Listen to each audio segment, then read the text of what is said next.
It does kill a bit. You made the decision to play Thiago. Klopp doesn't change the system.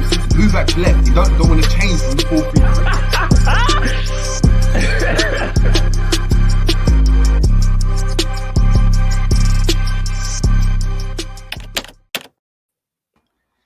4-3. Yo. Back again. What's going on, people? Back again with the J. James Show. And we're back with the regular cast. Regular face. G and Ash. What's going on, people? How you guys doing, man? I'm good. I just want to feature on series 2. I want to be in that intro. Just saying. Yeah, that intro. I want to be on that intro. That's like we'll get that. Like, listen, I'm on the Jerry James Show intro. That's where I want to be heading. We'll get that, man. I was watching you guys behind screen. You guys are all vibes into it, so it means I've done something. For the music, 100%. Always I've done something well, man. How you guys doing in general, though, man? All blessed, man. Can't complain, really and true. You know what I mean? I'm just ready. It's like Premier League season coming soon. I'm ready for it. It's been too long, like this pre-season business. I'm always going to talk about it, but I'm just so ready for the Premier League season. I'm a bit on a high after the Lionesses last night. Shout out to the Lionesses, big up them. Like that was a big achievement in terms of the women's game. But yeah, were you good, Jerry? Yeah, I'm good, man. I'm good, man. I'm good. Just recovering after a difficult pre-season. Pre-season, lads. Yeah, I like the Scouse accents too. I like it. Yeah, but yeah, man, guys, as you know, your ticket to entry on the Jerry James Show is literally, please, you got to smash a like, and if you're new to the channel, please subscribe. We literally surpassed 200 subs as well, so crazy times, because we are really niche, we're small, but the views we're getting are crazy. So please, I appreciate it so much. But if you could please smash the likes, subscribe. So appreciative of that. Let's just check a couple of people in the comments already. That's Roms, who couldn't make it today. Smash the likes, people. Yeah, big up Roms. Roms is making his debut on the Football Terrace as well. So yes, well done for that. Well done for that, man. That's a very, very big move. Streets approved Thames. Big up, saying big up the mandem. Let's get into it. Yeah, man. That's a good segue, because we just need to get into it, don't we, man? And I think let's start on the positives. Because the weekend, it was a bit of a 50-50 if you look at it. We had a really emphatic, a good result, and it kind of ended up with a really lackluster performance, albeit with a weakened side, but a lackluster performance, obviously, on the Sunday at Anfield. So I'm gonna, I'm gonna check it out. You, how did you find Saturday, the Community Shield win? I think that's the best place to start, to be fair. It was a good win. It was a good win, man. And it showed where... I was going to say it showed where we're at, but it was just a good win. To beat Man City anytime, doesn't matter if it's a friendly or the 37th game of the season, like to beat them, that was good, man. It felt good anyway, to be honest with you. And I think it also dispelled maybe some of the negativity that's been surrounding the team this summer, to be honest with you. It could have dispelled a little bit of that. So it was a good win. What about you, Ash, man? If we're honest about it, we were all watching that Community Shield and thinking it's Haaland versus Nunes. That's what everybody was thinking. And Nunes came out on top on the day, which is a positive. But I've not really seen... I'm excited about it. I don't want to get too gassed about it, but I've not seen anything that might suggest to me that this season is going to be anything different from last season, to be honest. Man City peaked later than us. We always start faster than Man City. So, yeah, I'm not getting carried away, but it was a good result. It was a good day. Always good to get one over on Mr. Egghead himself, Pep Guardiola. Sorry, G. I'm sorry, G. I can say that as well. Bloody hell. Already starting on fire, All right, cool. Oh my god! What about you, Jerry? How did you kind of look at this weekend? Me, I know you don't get to answer all the questions, but how do you? Yeah, that's good. That's why your energy, man. You're on it. To be fair, quick one. Just you should have access to the behind the scenes as well, innit? Remember, I added you. Oh yes, you did. Oh, okay. Because I saw a message come up when we went to the intro, and I didn't understand what was going on. But yeah, so you should be able to click into it, and then you can control it as well. Actually, I'll get you on that as well, so we'll control it. But with me, I was pleasantly surprised And what I mean by that is it's not in kind of the way we played or how we went about our business or that there was a system change. And I was surprised because I didn't really give us a chance. And obviously I didn't really understand, and like, to be fair, I didn't know that City had only played 2 pre-season games, so we're actually were further behind in their kind of, pre-season preparations, like in regard, like in comparison to Liverpool. But I was so convinced. I mean, I even said it in my pre-match prediction. I said 2 or 3-1 Man City. I thought that's what it was going to be, because we didn't look that gelled in pre-season. Our patterns of play were really poor. We didn't. I don't know. I haven't. To be fair, the pre-season's been trash. Let's just be honest. It's been garbage. I don't just not be around the bush. It's been trash. So we'll get into that. It was good because we got a win against, like I said, a formidable opponent, as you said. Do you think, Jay? Do you think that's why that's why it was such a good performance? Because we didn't expect any. Going into that match, I was like, do you know what? We're probably going to lose. Like, I'm just going to, and then to perform so well. That's why I feel like people are going to get carried away a little bit, because we didn't expect anything off the back of that pre-season. Yeah, I think so. I think it's that, and I think some fans will look at it and say, they'll all say it. They'll be like, "I told you so. I told you so.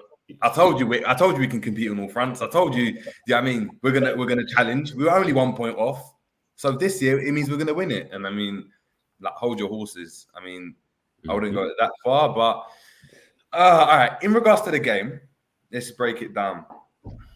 Let's dissect this game. Let's go first half. What were we saying? What were we saying for like first half? In fact, no. Even scratch that. Sorry, I know you're the host, but what? I'm not the host. The thing is, I'm not the host. Although I'm the host, it's not like I'm the host and I'm asking the questions. We're all involved in a conversation. So, I mean, so is the chat as well. And the chat as well. Yeah. One second. Psychedelic Scientist, big up. He's saying, big up, guys. Hope you're well. I watched the final at the pub. It was mad. Hopefully we can win the Prem and Champions League. Yeah, I mean, I agree with that. Hopefully we can. I don't think we will, but that's the key word right there. Hope. We don't want hope anymore, man.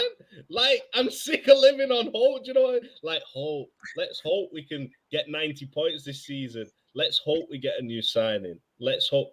Come on. I just want a bit of it feels like a failure if we get second. It feels like a fail. It doesn't feel like a failure right now when we're getting second places, when we're getting in Champions League finals and not winning. It's like, oh, well done, guys. We got there. I want it to be a failure from now on. I don't want to live in this hope anymore. And I know you two are the same, but you two are a little bit more critical than I am. I'm gonna be honest. These two in the group chat, I'm telling you now, I've got to be extra positive just to kind of balance it out. Even if I don't agree with what I'm saying, I've got to be like, right, let me balance this out before I get everybody sending me private messages to kick G and kick JJ. That's how bad it's got right now.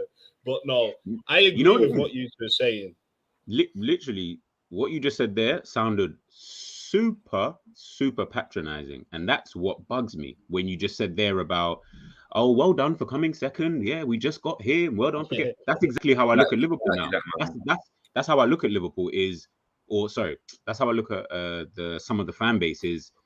That's what you look like to everyone is, oh, well done. You know, you got there. You ran the race. You got your participation award. Well done. Do you know what I mean? Well done for doing it. Nobody gives two, but we'll get into that in a minute anyway. But no one cares about second. And we need to get away from this mindset, because I believe the fans can actually play a bigger role in the team than we actually think. If the fans are settled with what we have, then the players will be settled, because they know that they're not upsetting the apple cart back home. Yeah. You know what I'm trying to say? Like, they're not gonna. You as a player, if you know you're playing for a club and the fans are happy with you, I promise you ain't gonna go too far above and beyond. Especially Liverpool, because we're already doing well as it is. But the second, that we actually finally decide to have some, as Simeone said, some cojones, and we actually say we want to win the league instead of we don't no, and there are other teams who are great, and Klopp coming out saying Man City are probably the favourites. I don't want to hear you say that as my Liverpool manager. I want you, even if you do think that, which I do, but even if you think that, you don't go around telling people in the public eye these kind of things. What you tell people is, we're going to be up there with them. We're not stupid. Everybody knows how good we are and how good City are. Everybody knows it's a 2-horse race. So let's not play the dumb role and try and pull the wool over anyone's eyes. Let's, it's a funny one, though, isn't it? But it's a funny one because it's like Klopp he pulls the wool over people's eyes. Yes. In regards to our players and how good they are, but then he's really honest about the important thing, which is challenging for titles. It just doesn't really make sense. Exactly. We'll get into that. We'll get into that. Yeah, but as you were saying, G. Sorry, yeah. First half. First half. Well, before the first half, you said, were you going to talk about lineups? I assume. Yeah, I was going to say, yeah. What in terms of like the lineup, who are you surprised to see? Who did you want to see that you didn't see potentially?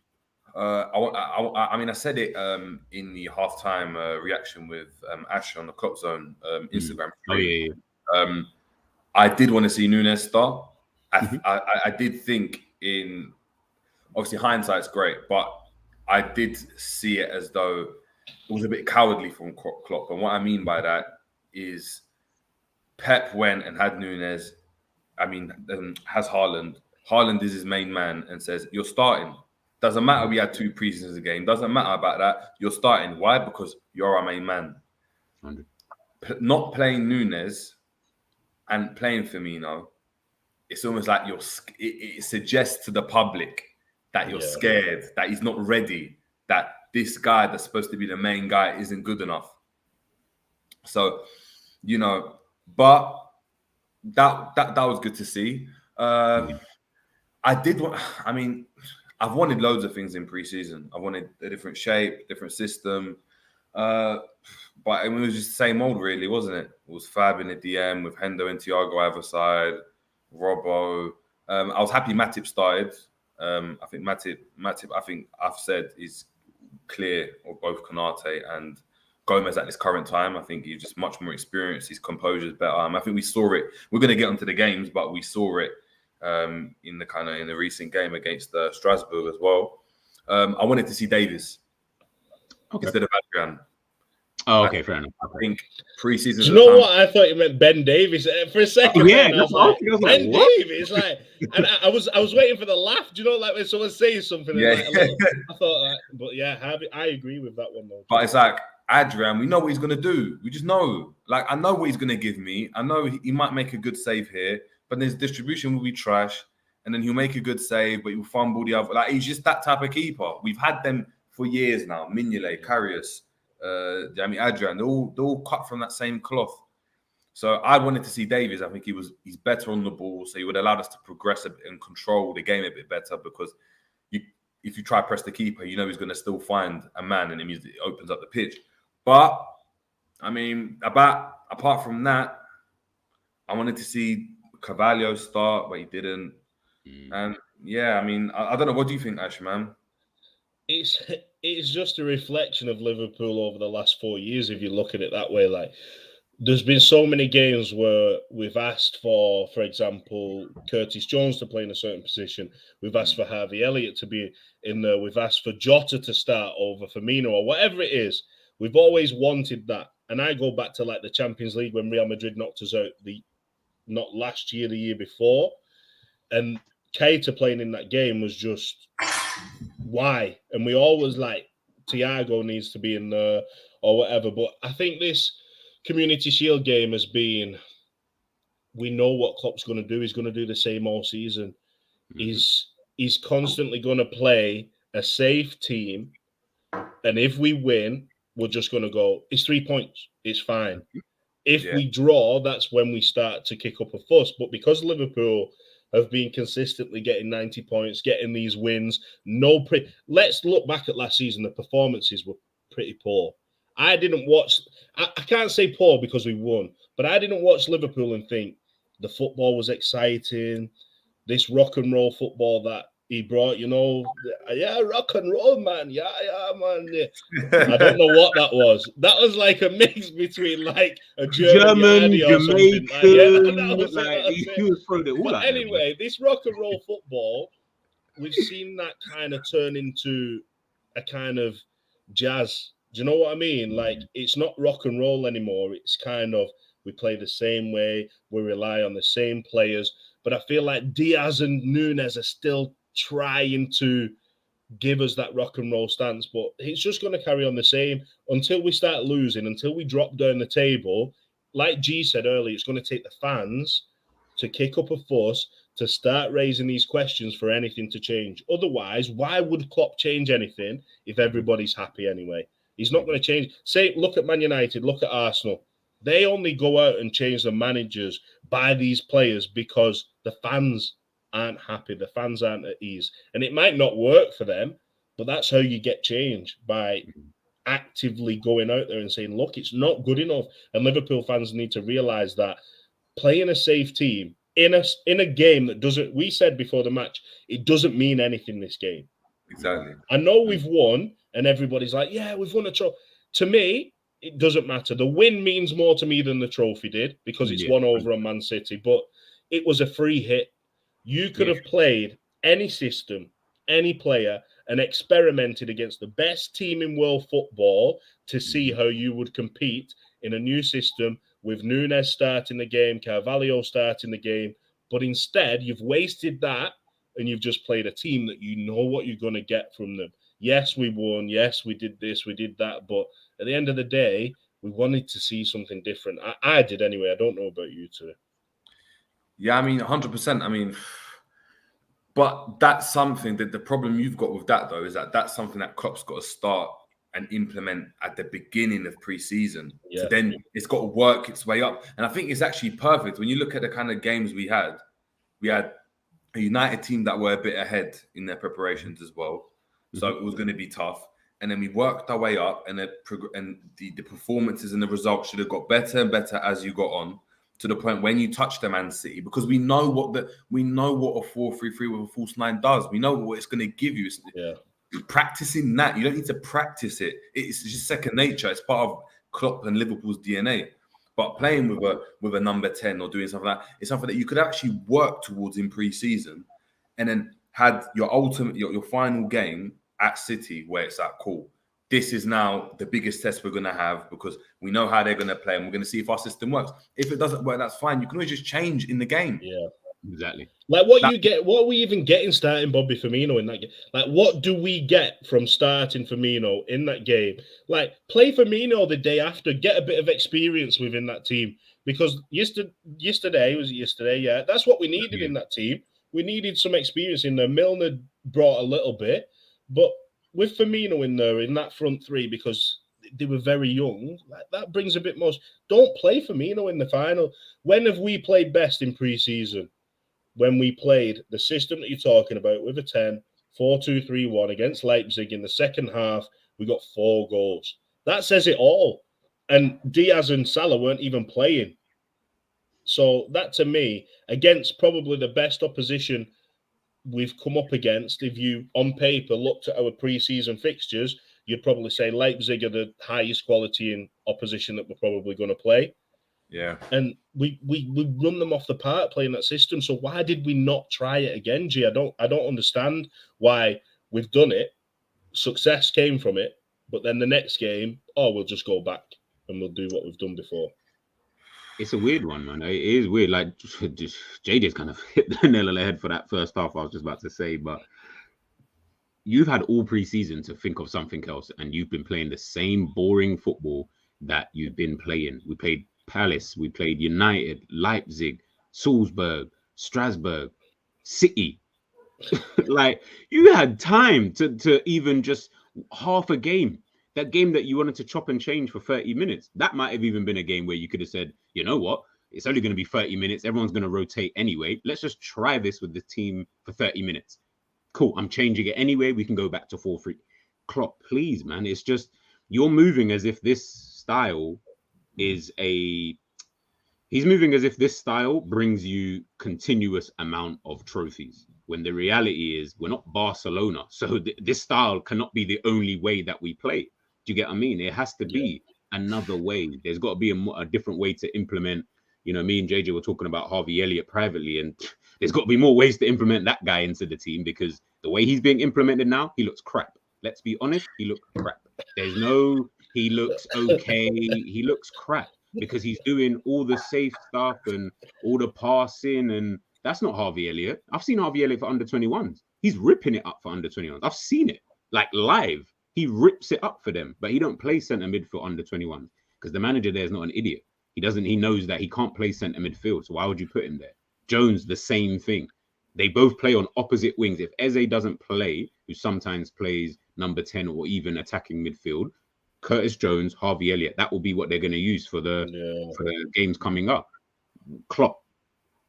Can you see this? We can predict what's going to happen. This is it. We're sat here and we can tell you now, if we get to the Champions League final, I'm telling you what the starting 11 is going to be. 100%. We know what it's going to be. Like, that's mad to say that, no matter how anyone plays this season. And we're on game 1, by the way. You know what the starting 11 is going to be. There's a comment here that there's Harvey Elliott in the comments. I hope it's not the real one after you just said his shit. But this is Harvey Elliott saying that you've got Trent playing in midfield and Hendo playing in the 10. Like, when you're playing with a 10, why is Hendo the guy that is going to play? Yeah, I mean, look, in terms of system, it's mad though, because the one time we did that, which was against Strasbourg, was the game that Nunes got 4 goals. Yeah. So it did work to a certain extent. But I mean, I'm not going to lie to you. When Trent comes into midfield, Henderson essentially just he's covering right back then. Effectively. That's all he's been doing, to be honest. So that's what Elliott does as well then. And I think that's why Elliott hasn't played in midfield in pre-season, really. He's played out wide. Because he knows you can't do that kind of defensive. Yeah, he can't, but he can't do it. And that's what I'm trying to say. He can't do it. He was a 10. This is why we all know he can't do it. So why is Klopp continue? We know Jones can't do it. We know Carvalho. So why is he continuing to put these players in a central midfield position where it requires you covering for our wing backs getting forward? It just doesn't make sense. Either change the way we play if you want them to be central midfielders, or don't play them in that position, because you're not going to get a tracking midfielder, a box-to-box midfielder. You're going to get a creative midfielder. So when we concede loads of goals, all Klopp can do is look at himself, because I don't expect Elliott to track back. I don't expect Jones, Carvalho to track back. I don't know about you, but if they don't do that, I'm not mad, because that's not the type of player that's not their strength. Do you know what I mean? Harvey Elliott is saying here. Oh, go on, G. No, I said that's what I was just saying. That's for you, Ash. Okay. I was saying Harvey Elliott saying like, oh, Ash, so Kloppzone, we changed systems. I'm just shocked you guys haven't seen it. Keita was given a chance pre-season. He hasn't played well. No. Keita's played and he hasn't played well. But the system hasn't been dramatic enough. We haven't gone and played with a double pivot where we've just clearly seen a number 10. I said the one time we did that, it was in the game against Strasbourg. In the other games, we haven't played like that. Even against Strasbourg, if that's a dead rubber game, we'll get onto that game. But if that's a dead rubber game because of the players we got, why not try play another system? Yeah. If you look at that now, you're talking about that double pivot. If we change to a double pivot, we've got enough strength in depth to go through the season, because you've got Fabinho, Hendo, Milner, Thiago. Maybe even you could play Curtis Jones if he's playing in that position next to one of those players. He could do. He's been doing it anyway. You've got Keita, Carvalho, Elliott, Jones again, who can play in that 10 position. That's so much more depth than if we play that single pivot where nobody apart from Fabinho can play that role. And Hendo. That's it. But if Fabinho gets injured, Hendo and Thiago can play a double pivot. That's not bad to me. Milner and Hendo can. Milner and Thiago. If you've got 2 in a double pivot, there's so many different options that we've got, and it unleashes the creativity of an Elliott, a Carvalho, a Keita, a Jones. Because if those players have freedom, I'm telling you now, we'll see a completely different Liverpool, and we'll see Nunes absolutely flying this season. Yeah, I'm just gonna run through some of the comments as well, guys. We've got 17 people watching at the moment. Yes. Please, if we can be, there was at one point I was at like 21. So please, if we can get to like 15 likes just off the bat, that's incredible. Because I'm gonna have to nominate someone in a minute to be. I mean, my like counter, my like. This is where I need my guy Shawnee, man. I need Shawnee in here. Where's Shawnee? Where's John Paqueta? Where are all these I people? need them. Guys, where you at? Where you at? But big up, big up Ian Barron as well. Ian's asking, do managers underthink preseason games? I hope not. That's a good question. I mean, they should overthink it more than us. We should be the ones that actually not taking it seriously. Yeah, exactly. And I think to be fair, we've seen it because I've seen in a couple of games Klopp screaming at the ref and everything and going mad. So maybe he does view preseason as really, really important, but it's where his importance lies. Does he feel like he needs to change, and where does his kind of motivation? I think that's the main one as well. Do you think Klopp? Sorry, JJ. Do you think Klopp does preseason right in the sense that he looks at fitness more than tactics? I was just about to ask that same question. He's very much like he's not a tactician though. I'm sorry to be. I'm not even trying to be rude, actually, but we know he's not a tactician. Like we know he's not. It's true. He's not. I'm telling you, he's not.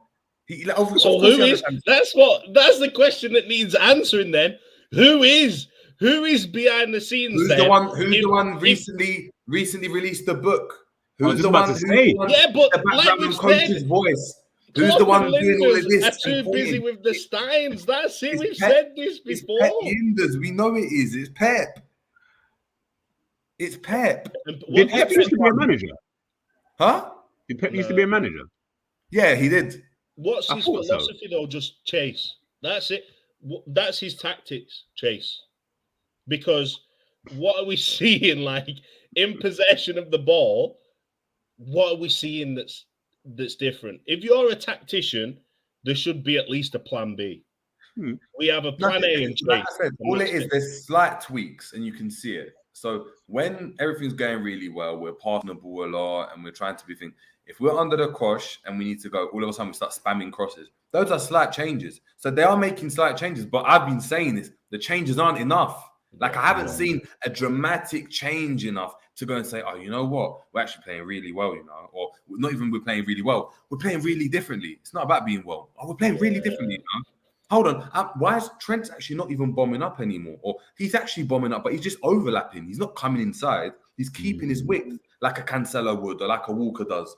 But we're not seeing that. We're not seeing that at all. So, yeah, man. Assad, big up Assad, man. My arch nemesis on this show. Asking, is Harvey a spiced up Ross Barkley? A man said spiced up Ross Barkley. I'm not gonna lie to you. I think Ross Barkley how old was Ross? I know exactly what you're gonna say, and yes, my answer is how yes. old was Ross Barkley when he broke through at Everton? It was 9. I might have been 18. He was 9, definitely 19. If he was 18 or 19, he was far more complete than Elliot. Like, let's not do this. Ross Barkley, and I feel bad for saying this. I'm giving props to, do you know what I mean? An Evertonian and someone that plays for Chelsea. I don't even like him as an individual, but that guy. That's where he's come unstuck. Yeah, as an individual, he ruined his career as an individual person. As a player, like 17. Yeah, 17. He was 17. Don't you remember his goal? Don't you remember his goal against City? Yeah. He's done the step overs and let's. I can't lie. Ross Barkley, just quickly, I don't want to talk about an ex-Everton player anyway, but Ross Barkley, he was like, I looked at him like I looked at Rooney at the time Rooney was just coming up, because they were very similar, very, very similar. Obviously, it didn't work out the same way, but they got the same mentality. But ability-wise, you could see it there on the pitch.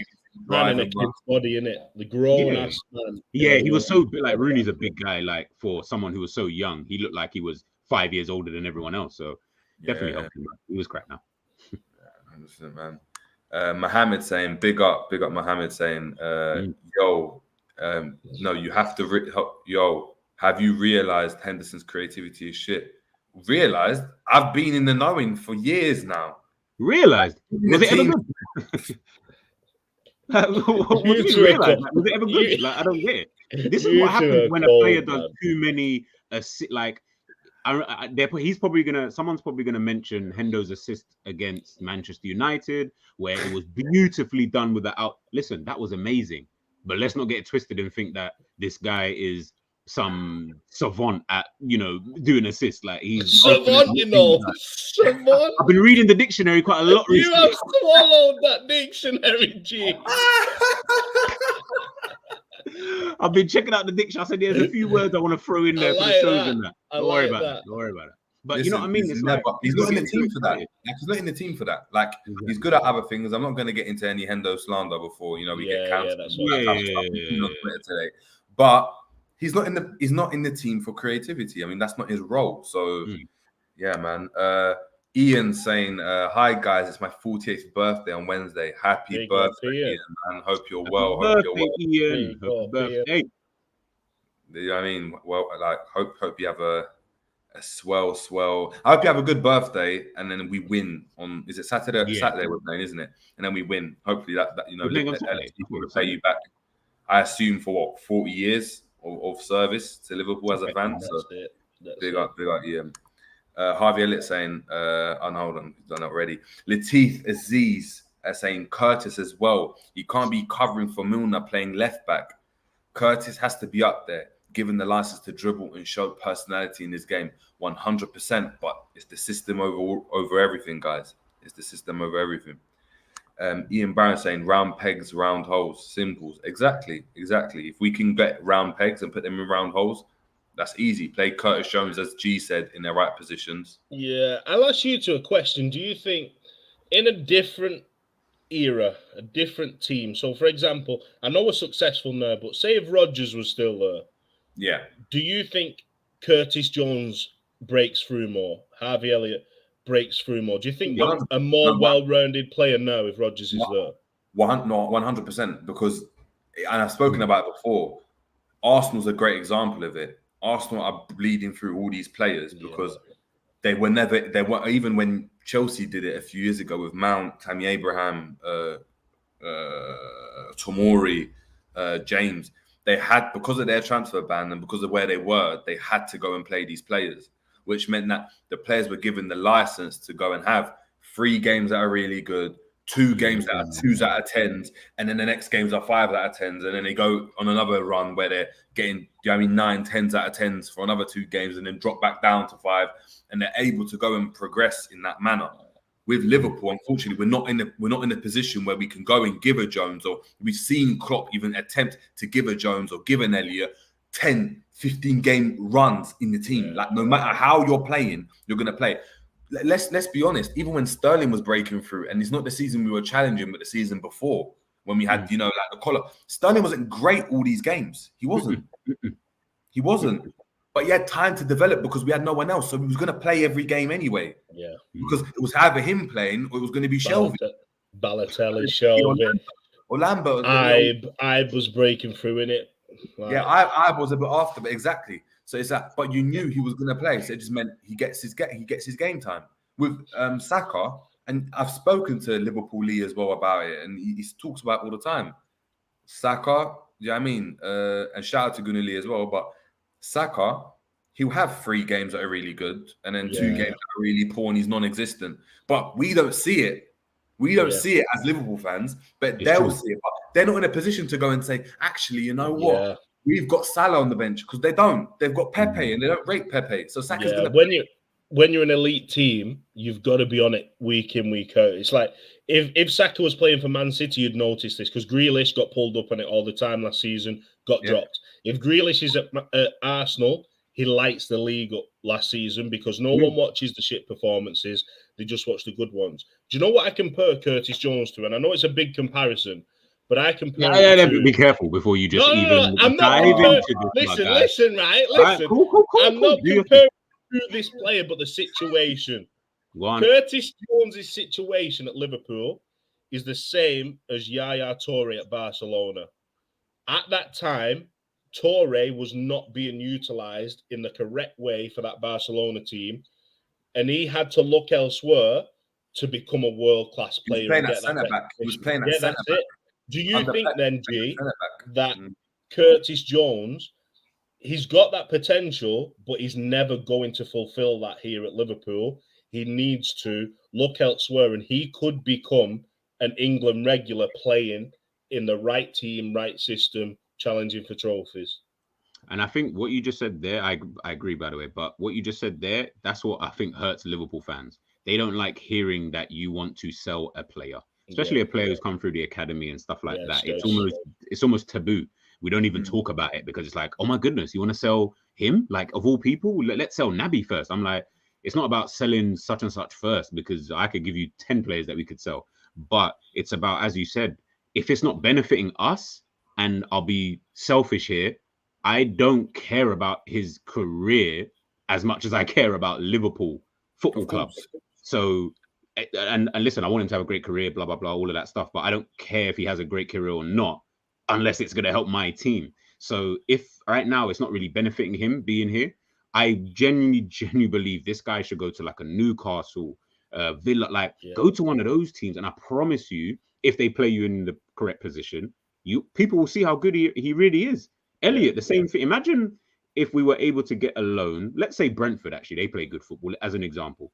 Let's say Curtis Jones and Harvey Elliott go to Brentford this season. Let's just say on loan, both on opposite wings. Don't you think that's going to be 10 times better for, maybe not 10 times, but better for their development than... No, it will be 10 times better for the development. I don't even think Elliott's a winger, to be honest. I think if he goes to Brentford, do what Eriksen did at Brentford. Oh, yeah, okay, cool. That's Elliott's. I feel like that's Elliott's role. He played well on the right wing in the Championship. You don't have to be gifted with pace.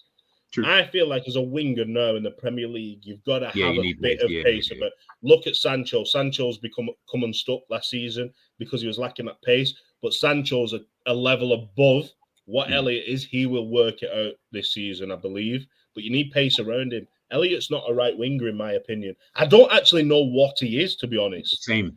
No, but this is my problem is that when they were coming through, we all knew what Elliott was. Yeah. True. And then they come in and then we don't know. And it's the same with Keita. When we brought in Keita, we knew what Keita was. And then it got to a point where we were, is he a DM? Is he an 8? Is he a 10? When Carvalho came on against City, where exactly did he play again? I missed when he came on. Left wing. Yeah. So would you guys, if you had to just put one position for Carvalho, what is his position right now? Like, forget what he did on Saturday, just what we bought him as. We bought him as a left wing cover for Diaz. We bought him as cover for Diaz. I don't know. I really don't know. Okay, cool. The fact that two of you, and I'm going to say the same, I have no idea. All three of us have zero idea what Carvalho is going to do. We have zero idea where Jones realistically is going to play. And we have zero idea where Harvey Elliott's going to play. So people, I say this to you. Where do you guys see these people playing? Where do you guys see the future is bright? I saw a tweet out earlier on talking about the future is bright. Where is the brightness? Give me some of that light, because right now, I'm not seeing it. And I'm starting to get really, I know these got busted up, but I'm starting to get really pissed off that we are literally wasting players' time for no reason. Bro, let's just get them somewhere else and bring in players that we can flip and use, man. This is just getting too boring now. Like, every week we're going to keep talking about, Elliott needs to play this position, and Jones needs to play this position. Pull up the track. But like, even what said about Carvalho when we first bought him, what was one of the first few things he said? And it literally, I had to like look at it 3 times. Was that I bought this guy to play in one position, but he's going to play this position first, and then later on down his career, he's going to play this position. What? Do you know what you're doing with these players? Like, I don't even understand. Like, you just seem to be just getting these supposable, and we're not even getting the best of the youngsters. We're getting like the next level down of those youngsters who are Bellingham. Then maybe, you start putting in your Jones and all these guys in like maybe the next bracket, maybe. But come on, Klopp, man. This is like, I don't want to see Carvalho left wing, man. He's not that kind of player. You've seen him best behind the behind the striker. Put him behind Nunes. Stop fart-arsing around because you're going to mess up this season more than anybody else will. Promise you. I don't know why we even get gassed about always getting these creative midfielders because like look at it, like the proof is in the pudding. Gini Wijnaldum, goal scorer, striker, left winger. Where did he end up? Box now I'm getting hot. Like Fabinho, where was he playing for Monaco? He was an attacking box to box midfielder, and then all of a sudden he's a lighthouse. Don't get me wrong, I wouldn't have Fabinho any other way now. But he's got that about him where he could play progressive. If we had another 6, a solid defensive midfield player, I guarantee you could see Fabinho playing on the right central midfield, left central midfield. Like a Kante or something. Yeah, he would give you a bit more creativity. How many times have we seen when Fabinho does this little mazy run, the little flick pass over the top, the little scoop ball, leading to chances, leading to corners? That's what we're missing at Liverpool. It's too much of long ball goes out for a goal kick. It's too much of passes into feet when the number 9 comes short. There's none of this cute little risky passes that we need, which I think Fabinho offers. I think Carvalho definitely can offer this season, but we're not going to see it. So I don't even know why we do this, but I just love G's look into the. We need to reflect on what G has actually just done.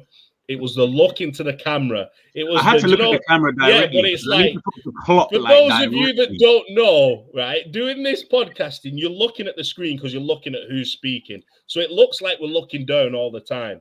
Yeah. So G then he's gone in full like media training mode. He's looked up like this into the camera, asking for that G. That you know, because I've got it up on the.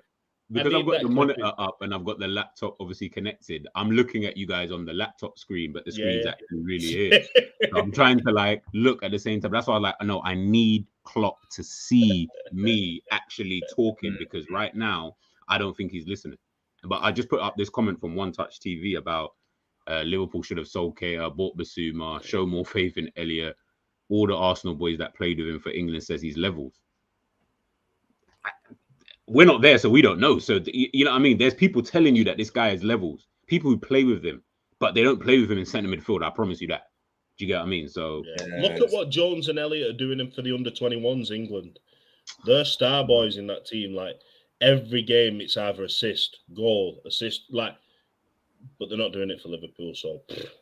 Oh, yeah. Me get boy now, my people, pick up the panel and smash that button or.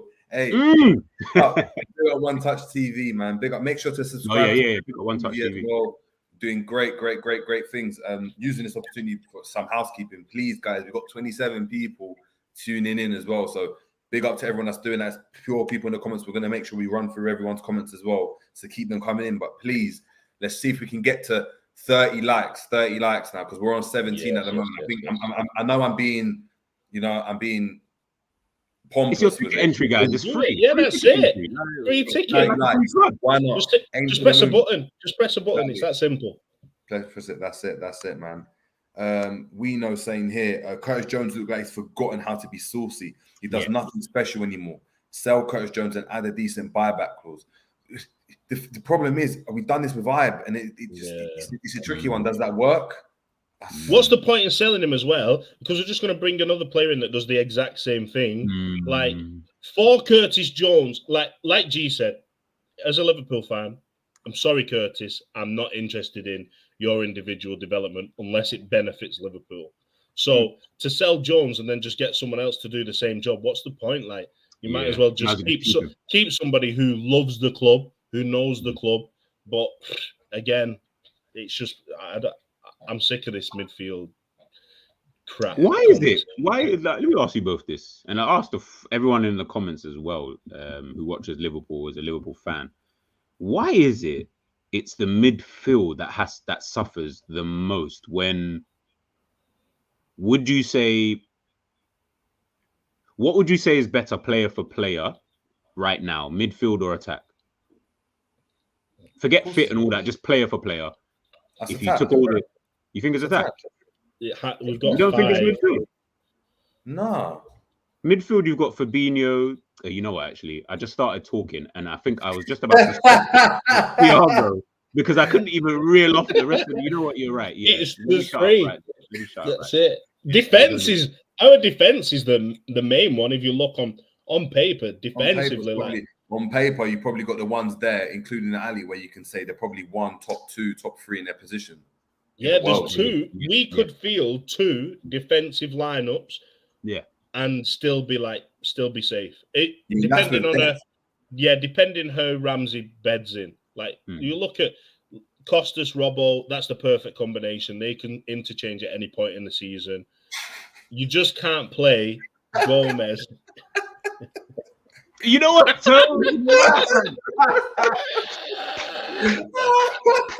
You know what's so mad? I was literally sitting there before the show and I looked at it and I was like, you know what?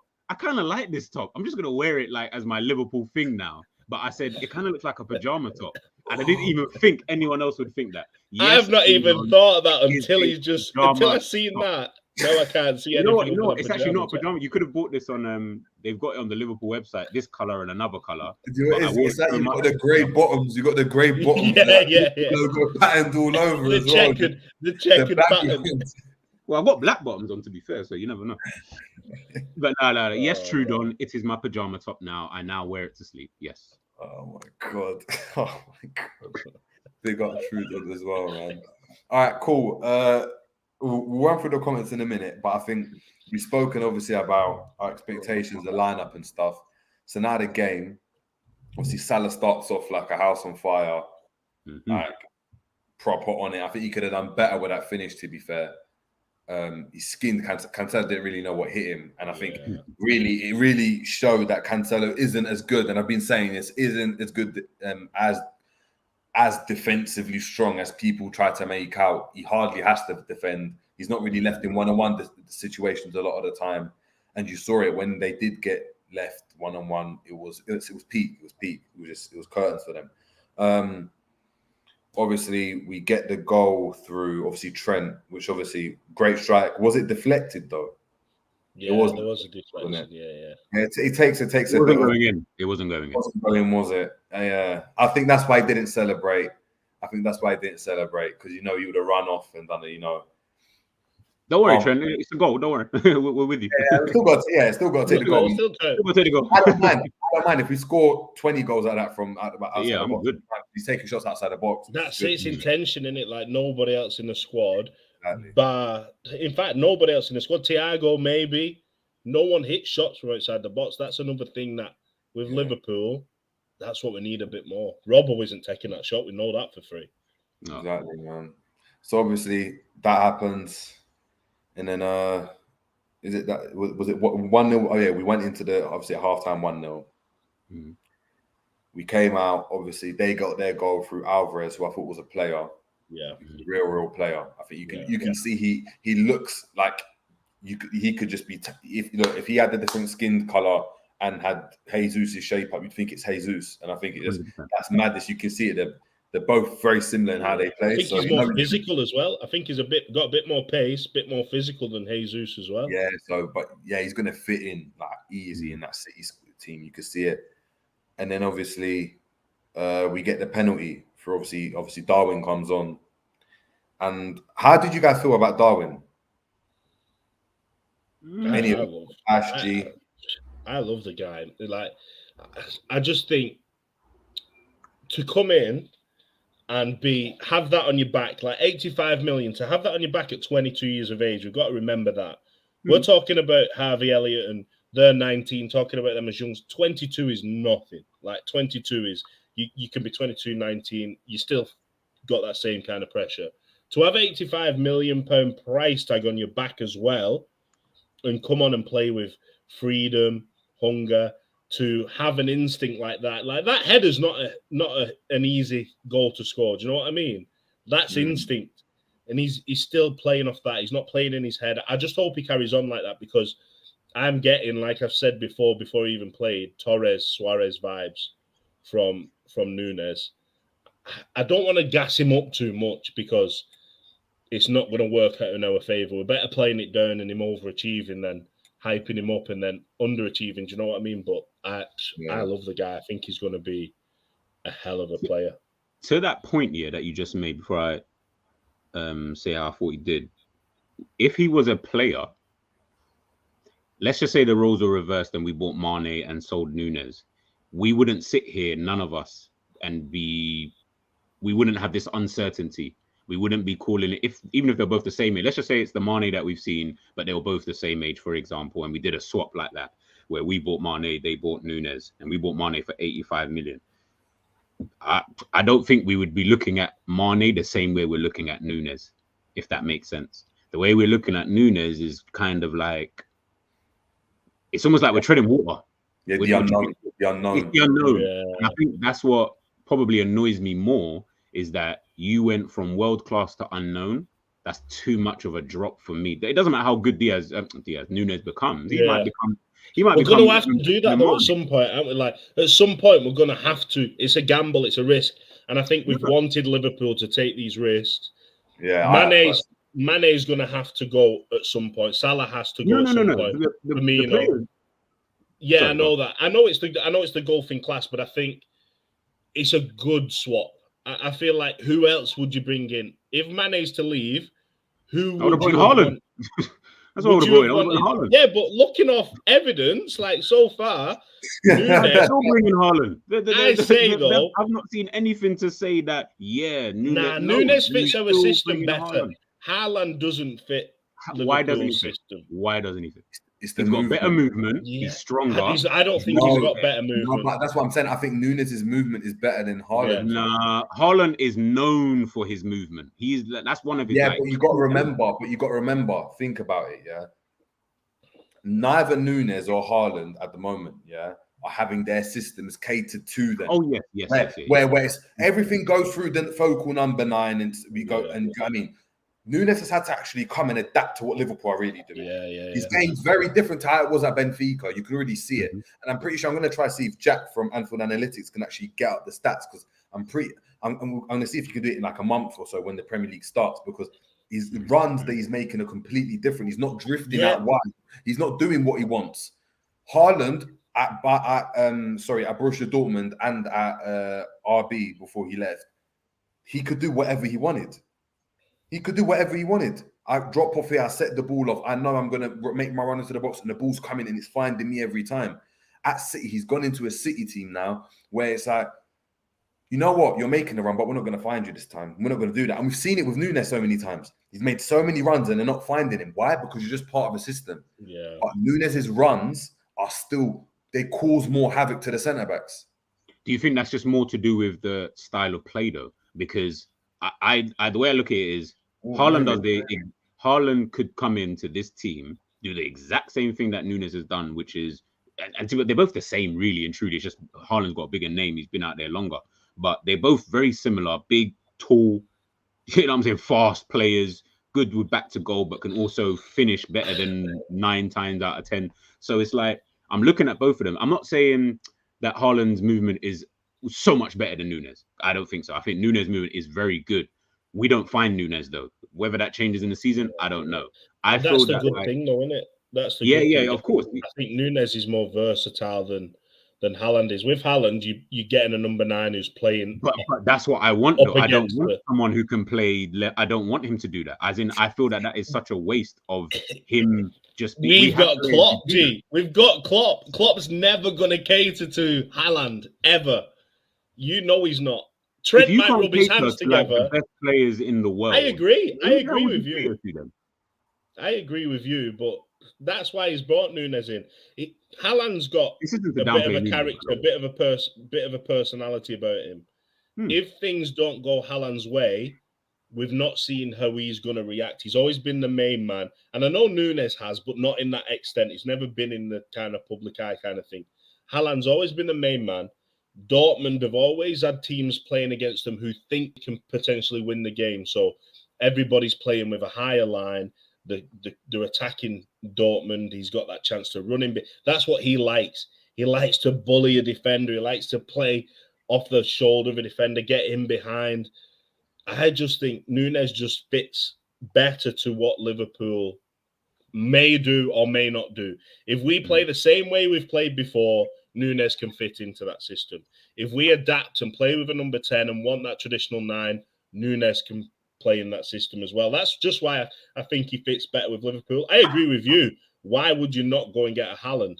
If we all said Haaland or Nunes, beginning of the summer, everyone's saying Haaland, obviously. But no, I think a lot of people will change the tune. Sorry, I put this up there. I'm getting slewed out here in these comments. Like, what is going on this evening? Big up Ricky, man. Big up Ricky. I like that. A party political podcast. I kind of like that still. But now I hear what the thing is, we don't know. I guess because we don't know, and I'm probably doing what I usually cuss people for, to be honest, which is, I guess I'm more going for the name than I am the player in himself. Obviously, I've seen Haaland since he was at Salzburg. I've seen him since then. I've never ever seen Nunes apart from this season. Guaranteed this season. I'm not gonna lie and say, I saw him last season, because I didn't. He wasn't on the radar. So maybe I'm so used to Haaland that I've just pictured him in our squad.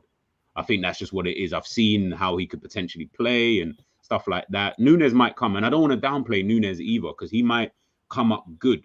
He genuinely might come up good, and I hope he does. But if you'd asked me at the beginning of the summer, I'm going Haaland every day of the week. Yeah. All right. So Nunes obviously gets his goals. I mean, gets that goal, wins a penalty, and go on to win obviously 3-1. Great scenes.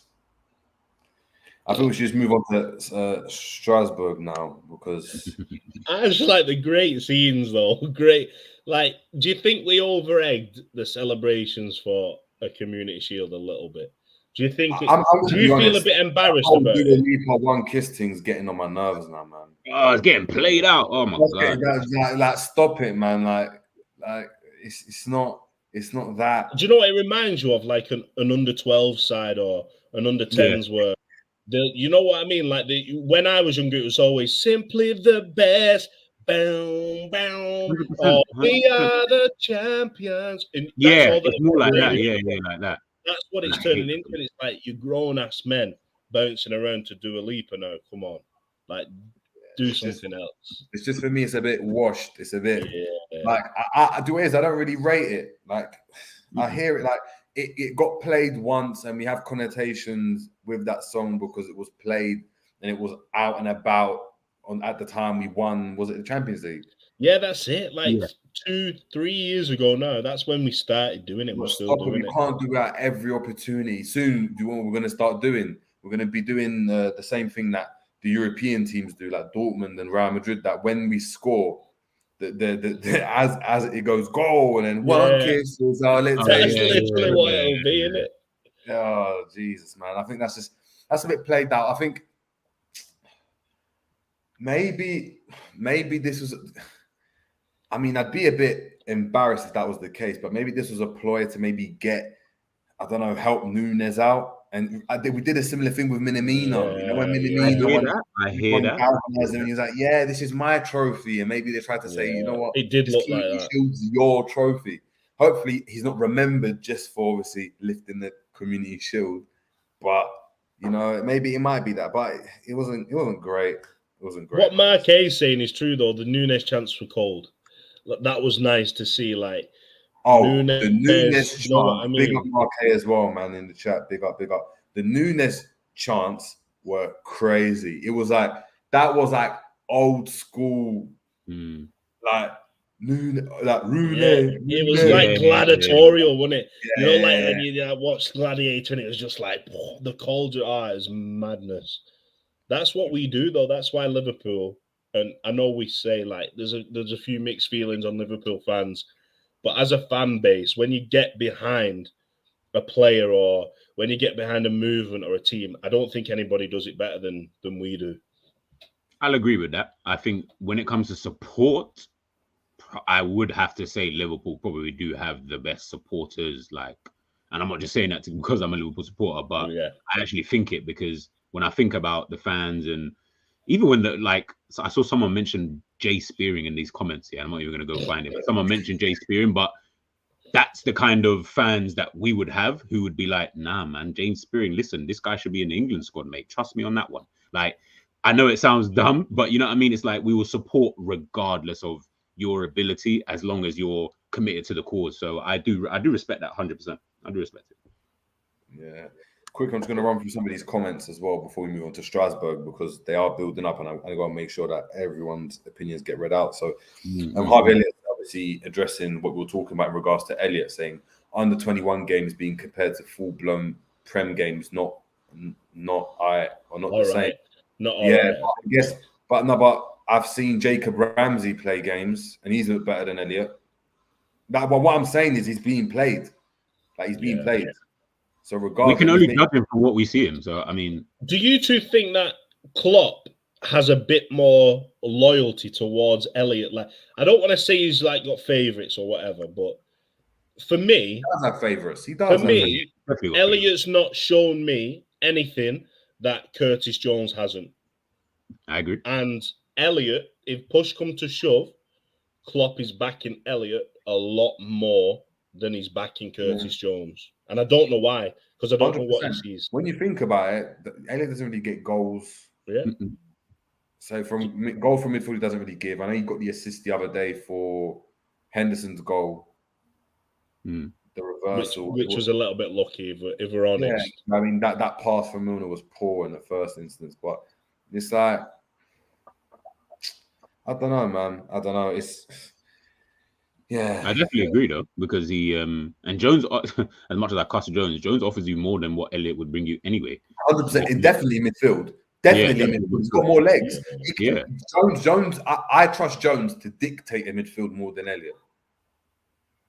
Yeah. Okay. Yeah. Cool. Pick up the centre backs and dictate the pace of a game, a la a Fabinho or Thiago. I trust Jones to do that more than Elliott. And if Jones is getting hustled as well, Jones can keep control of that ball. Like, he's got the physical presence as well. Whereas Elliott, back to goal in that sixth position, he's just gonna fall. He's just gonna fall over and try and get try and get a foul. Where did that sound come from? Grab the ball on the way down. Like, hold it. Yeah, one of them. Foul, foul that. Yeah, Philip. But again, he's Liverpool through. Yeah. That's what it is, isn't it? Philip Bidwell saying, Mark Pellegrino, I wouldn't like to be in Klopp's shoes having to decide who should be the number one left back, Rob or Tsimikas. Quick question, because I know we've discussed it before. If they're both are fit, who's your left back going into the season? Champions League final tomorrow. I feel like everyone's disrespecting Robbo too much. Like, Tsimikas he's a good replacement. He's someone who, if you can't break a team down, get him in there. He'll shoot. He'll get you more crosses in the box.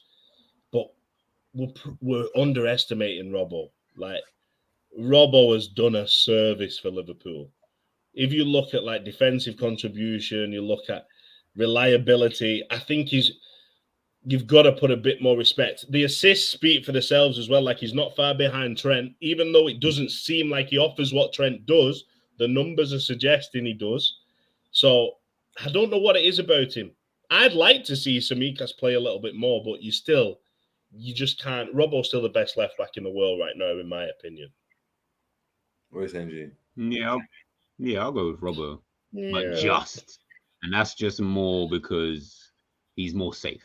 Yeah, I mean, I know with him what I'm gonna get. Tsimikas, if he plays sick, he plays sick. But when he isn't playing sick, I don't know. He's a bit of a weird one. So I'll probably go Fink. What about you? Who'd you go? I'm going Robbo as well. I was going to say that. I was like, I think Tsimikas is better on the ball. I think if you're trying to, like, as I said, break down the team, you got to play Tsimikas. Because I think, what it is, I do sometimes think now that sometimes I've got this, I wouldn't call it sentimental kind of like feeling, but I'm always thinking about what Robbo's done in the past. But I've seen a couple of times that the balls come out to him and it's like, keep your shot on target, and it's like he flops. Or that header, I know you got the assist for that header when it's come across, like you haven't put it back in, you just headed it into the side netting. It's a bit childish, that man. Childish. As I was saying, Jerry, may I ask what's your expectation for Liverpool this season? Just come up quickly because we are going to try and move on. Win the league. We don't. That's my expectation. Is that hope? That word that we go back to from the beginning. We have to win the league. If they get a 3-peat, what's the point? Do you think we will, though? Do you think we will? What do you think will happen? Oh, what do I think? I don't think we will, but my expectation is that we win the league. Yeah. I mean, I might expect you. I mean, I come home and Mrs. has cooked me food, but I hope she's not watching this. Big up there, man. But JJ's gonna go straight off this, be in the kitchen. I didn't mean that. I didn't mean that. It was funny. I can actually hear a little cackle in the room. yeah. He's gonna be like, what do you want? Your stir fry tonight? Stir fry just get slapped up. I was just about to say. I was just about to say, bro. You might not eat for a week, boy. Trust me. Listen, I'm happy she cooked beforehand, and I'm just gonna have to feed myself for the week now. Like an animal, innit? Just hold it in my stomach for a week. Oh, you lot are dumb. All right, Strasbourg. Ash, run us through it, man. Did you watch the game? Yeah, I did. I watched the game. Do you know what? It was one of those where I had it on my phone and I was watching the Lionesses. I'm not going to lie, because that to me was momentous. Like the Lionesses game, that was do you know when there's sporting occasions and you can't miss it? That to me felt like one of those. And I know you two might not have watched it, but for me, like the women's game, coaching a women's team in the past as well, it was just big for me. But I was watching the Liverpool game. It didn't overlap fully as well. So the Lionesses started before Liverpool came on towards the end. It's just boring, man. And I don't want to keep saying this word because we had youngsters on, but they're not given that platform to. I watch the academy teams. Whenever they're on LFC TV, I watch them. I watch all the highlights. This season, I'm going to be going to a lot of the games. And when you see them play for the academy, and I know it's a different level, but they're asked to do such a different job when they come into the starting 11 for Liverpool. I like the fact that Tyler Morton, we've seen him in an 8 position, which he plays for the academy team. When he came into Liverpool and he was playing 6, he doesn't do that for the academy team. He plays in that 8 role. Hold on. Sorry to interrupt you there, Ash, but I would have been under the assumption that the academy mirrors what the first team do. This is what we're seeing this transition. This is what we're led to believe. But then you've got so many players in the academy, right, that play so many different roles. For example, James Norris, who's been with Liverpool in pre-season, we probably think is a left back. He's played left wing and centre forward and attacking midfield in the academy. And this is what I'm saying. We've got academy players now, and we've bigged up the academy, G. But when I've looked at it a little bit deeper, why are we asking players to play in so many different positions? It's like Frauendorf. Frauendorf last season played right back, central midfield, right wing, central attacking midfield, and last night he played striker. Like, what are these players? You're confusing players before they've even got into the first team. So we think it's bad that we're asking Harvey Elliott to play central midfield.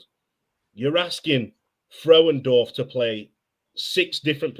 How can you adapt your game as an academy player when you don't know what your best position is? That's where I've come. I've bigged up the academy. We did it all last season, G, because I feel like we like the players. Yeah, we've got some talented players, and we're bigging up the players. We've not really gone into what the academy are actually doing with these players. It's not right, and I think we should get into that this season. To be honest, G. No, it's true. I was even going to say, yeah, Jerry. I was just starring the comments so that we can sift through some of them like later on. But no, I agree with you, bro. Like I think Jerry just put it up there. Someone played, Frauendorf played right back and then up front against Pallet. Like, that's crazy. That's mad. I'm going to be honest. Because I'm going to be honest, my academy kind of knowledge stops at Jordan and I. Like, I was proper invested when I was younger, but I was at that age. After that, the academy just doesn't mean like, I mean, maybe Woodburn, to be fair. I think that was like kind of that cohort. Yeah. After that, I don't know any of these players. So a lot of these players I'm seeing for the first time. But that's worrying me, because it's like they're trying to do this whole thing that they did with Trent. where he's playing in midfield, but it just happened to work out right back. Mm-hmm. But that doesn't happen with everyone else. You should know, shouldn't you, at that age, what position you're playing? Like under 18's level, no, you should know. You should know if you're a forward, a midfielder, or a defender. Yeah, at least. You shouldn't be being transition between. Exactly. So whether you might play centre back but end up playing in defensive mid, or you might play defensive mid and play centre back, all that type of stuff, I get it. But this is a bit crazy, especially like under 20. Like you should more or less be. Do you know what I mean? All right. Well, I'm trying to break into the first team now, and I'm seeing Frauendorf playing at right back. What's going on? Mad. It's what the question we need to start asking is that what is the obviously we know what academy, I guess if you typed in the football academy, it'll probably tell you what the definition of one is. We need to try to figure out what is it Klopp is asking from the academy as a whole in terms of, do you want players who only play the system that you play in the first team? So you're just going to filter that through all the way down to under 18s or whatever. No problem. I've got no beef with that.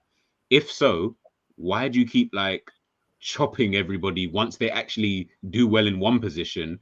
As you said, you bring them up to the first team. I don't remember Frauendorf at right back I can't really remember him playing right back last season for the academy.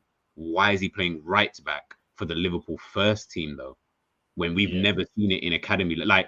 If it was a Trent situation, we've seen Trent has actually played at right back and he actually played in the midfield. So you could at least say, well, he's played there. I've seen him do it a couple of times. Cool. I've never seen Frauendorf right back ever. So I didn't even understand when he I was like, what? But that's the question we start asking is, do you know what else? Do you know what else I don't understand? Why does Klopp, and I've only just realised this because thinking about the academy, Klopp always, you'll hear 1 week, such a body's been training with the first team. And then next week, they're not training with.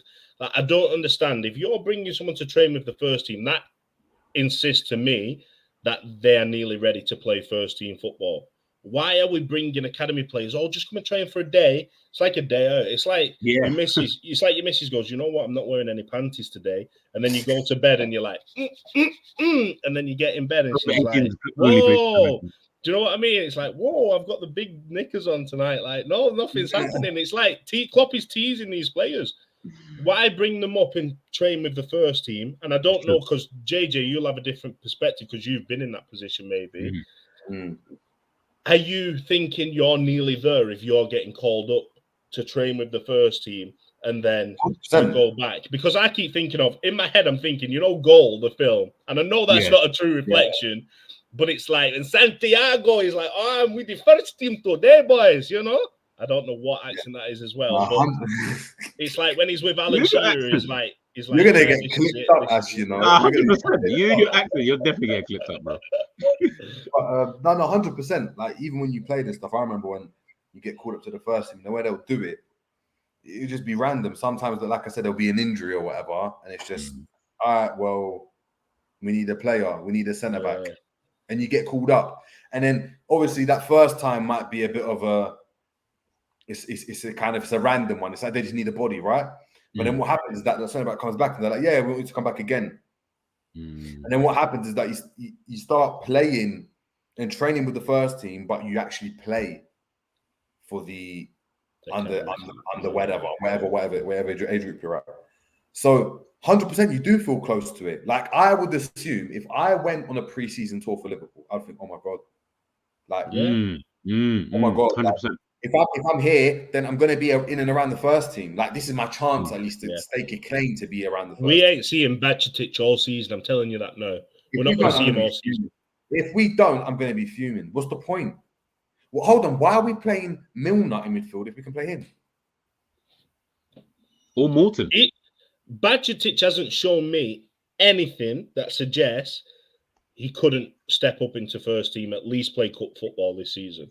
Yeah, he could. Out of everybody that we've seen in pre-season, academy-wise, he's only 17, but to me, he looks ready to play in that position. If you're ready, look, this whole thing about age, when people talk about, oh, look, he needs to develop, he needs to improve, give him time, let's not rush him. I'm telling you now, F all of that. The best players are the best players because they just play. Rooney was 16, he plays. So Fabregas was skipper of Arsenal at 17, 18, he plays. Gerrard, he just plays.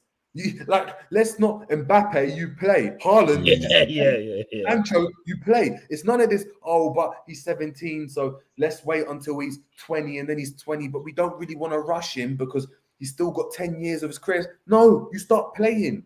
If you're not good enough, you go. And I know it's a sad thing, and you guys on Kloppzone spoke about on your kind of academy watch. 99% of these players in the academy are never going to go and play for Liverpool. They're not going to play Championship. They're not even going to play in League One. They're going to be in League Two and in the non-league in 10 years. It's just the way it is. Yeah. The academies are built around a couple players that they feel are the chosen ones of that team, and everything's built around them. So you had Curtis Jones. Curtis Jones was the main man of that cohort, and you've seen it. Who from that year group? Who else has ever played for Liverpool? You know what? It was what's his name? What was that right back's name? Lee. Who for Liverpool? Lewis. I don't think he was right back. He was left back. He was a left back. Exactly. Where is he? Where is he? That's what I'm trying to. Adam Lewis. That's it. Conor Randall, all these players. You're not playing. Do you know what I mean? You're not playing for Liverpool. You're just not. You're not. Yeah. In that regard, it's a bit of a scam because they have their one or two players that are going to get in. You're never going to get. That's why the class of '92 are so heralded. It's mad that everyone in this cohort actually got to go and play. Everyone between 2 or 3 years actually played for the first team. Look at Stevie G, Michael Owen, Jamie Carragher. They were in the same kind of cohort as well. They came through together. I know Carragher was a little bit before, but they played in the academy together. That doesn't happen anymore. I was saying to G, and I asked you this, JJ, we spoke about an academy radar. Do you think you're more likely to make it in an elite team at the top level if you're in a lower tier academy? For example, I don't say lower tier. I say you look at Southampton Academy, 100%, because you get a chance to come through and play for the first team. I'm saying to you now, if I had a child or a kid that was playing football and he had Bournemouth, Fulham, or Norwich come for him, and he had Chelsea, Arsenal, and United come for him, he's not looking at any of those teams because if he's good enough, he's going to get picked up by them anyway. In the end, he's going to get picked up by them anyway. You're going to be like a Maddison, or you're going to be like a whoever. When people go like, or even a Carvalho, where it's, you know what, you're good, you're getting picked up.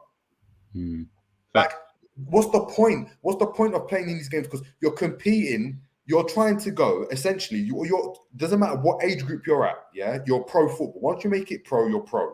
You're trying to get, if you're centre-back, you're trying to take Van Dijk and Matip's position. Why would I'd ask for a transfer straight away? Reece Williams as well. Why? No wonder he's left, because you're never getting in that team.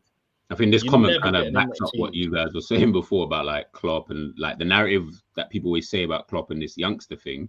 The reality is there isn't really much progression from the academy to the first 11 anyway, which is true. But people will only desperation like that. But do you know why? Because you have to remember, it's just, speaking about it off camera, people talk about Brendan Rodgers and say he brings through all these players. At Celtic, he didn't really bring anyone through because they're dominant. He's had to bring players through because he either hasn't got the funds to go and get the players he wants, or he's just not. He can't attract the players. At Celtic, he's the main man. At Celtic, you're the main man in Scotland, so you've got the pick of the bunch. We've got Brown. We're going to get this player. We're going to get Minimoto from Japan, wherever. We're going to get all these players in. These youngsters aren't playing. But then what happens? He brings through a Sterling. Why? Because he had to. Because there was no one else. 100%. There was no one else. It's the same way as Klopp. Trent only got his chance because Klein was injured. If we had a backup to Klein, like we were screaming about for years before that, we would have never heard of Trent in our lives. And that's life. And that's true. Opportunity, obviously, do you know what I mean, meets preparation, and then you get that. So 100%. But it's not like Trent went and broke through as a midfielder where he was playing 90% of his. If Trent doesn't score that free kick, Trent isn't Trent today. It's as simple as that. When he came on in the Champions League, scored the free kick, Trent's not got. I feel like a youngster now has to do something extra special. You can't come on. When you look at Bajcetic, what's he done wrong? He was controlling midfield. His first touch, his distribution was amazing. His physicality, I thought, he's not a big presence, but physically, he was matching players like man for man. He did nothing wrong if that's what you're looking at him as a central defensive midfielder. But I bet you know he doesn't play this season. But if he took that free kick the other day and scored, he'll be playing this season because he's got a magic moment. And everybody's like, oh, Bajcetic can take free kicks. Oh, we've got to play him. And that's the only way he's getting into the team. He's not playing this season otherwise. I'm telling you now. I think, especially watching, obviously, go back to the original, which is about the Strasbourg game. When you think about all these academy players, like, I know, obviously, yesterday when I was speaking about, like, the game and stuff like that, and it's like, yeah, just chill out. This is our youngsters and stuff like that. That's what alarmed me, though. That's what I found alarming about that game was I thought these guys were better than that. So you can lose 3-0. Like I said, the result isn't the most important thing. It's about how you play. That was crap. Look at that team. Look at that team. We should beat Strasbourg with that team on paper. Yes. You've got Mabea, who's had a decent. We have 5 first-team players. Yeah. We had Mabea, we had Kanate and Gomez at centre back, so they shouldn't be scoring. We're going to get onto that in a minute. We're going to get because I've got a lot to say about that partnership. 100%. Luke Chambers, who I rate as probably the one academy player who I think might have a future at Liverpool from left back. Over Beck and the other one, I might get. I honestly do. Over Beck, yeah, I think so. Yeah, I think maybe not Samik. You've got Samikas, you've got Robbo, but I think Chambers now is paving a way. He's just won the with England. Was it the Euros with England under 21s? The 19s. 19s. He's just won the Euros with Kwanzaa. He can play centre back. He can play left back. Set piece specialist. Penalty specialist. I think he's going to go under the radar and maybe pave a career for himself through the pathway at Liverpool. But then the midfield, Bajcetic played well. Morton's established player, Milner. Then that front three, Elliott and Carvalho, we're looking at them to rely on them this season to win us Champions Leagues and Premier Leagues. And all you've got Frauendorf. And Frauendorf, I'm not going to lie, he's a talented player. Like he's a quality player. That team, we should have put 2 or 3 past Strasbourg. We shouldn't be losing 3-0. But when you look at it, like you said, JJ, who were the 2 that let us down? No, I mean, that's a great segue. That's a ridiculous segue. You know what? I'm not even going to talk about. I was going to say Frauendorf ain't even that great. I can't see it. No, we got to get into Joe. We got to get into. Yeah, we're going to get into Gomez and Konate. You know what? I'm going to do this. I'm going to do this for the camera. I'm going to do this for the camera. Obviously, Jihad is. Yes. Pull it up. There we go. Let's go. Let's go, baby. Gomez and Konate are not the future of Liverpool's, title hopes and dreams. They can never be a partnership together. I don't want to see in 5 years' time that Konate and Gomez are leading us into another season where we're hopefully trying to win the league. They're not good enough. Gomez now, Konate's 22. Gomez is 25, going to be 26. Yeah. If he can't lead the back line now, he's never going to be able to lead one. Guys, please. If any of them play, if Gomez and Konate play, they can have good games. I'm not trying to say that. But if they play, it has to be either alongside Matip or Van Dijk. It cannot be them as a partnership because I'm telling you now, if I see that partnership again, it means that we've set out to lose that game. It's a dead rubber. So I see that partnership being, a partnership in the Carabao Cup where I don't think we're going to push.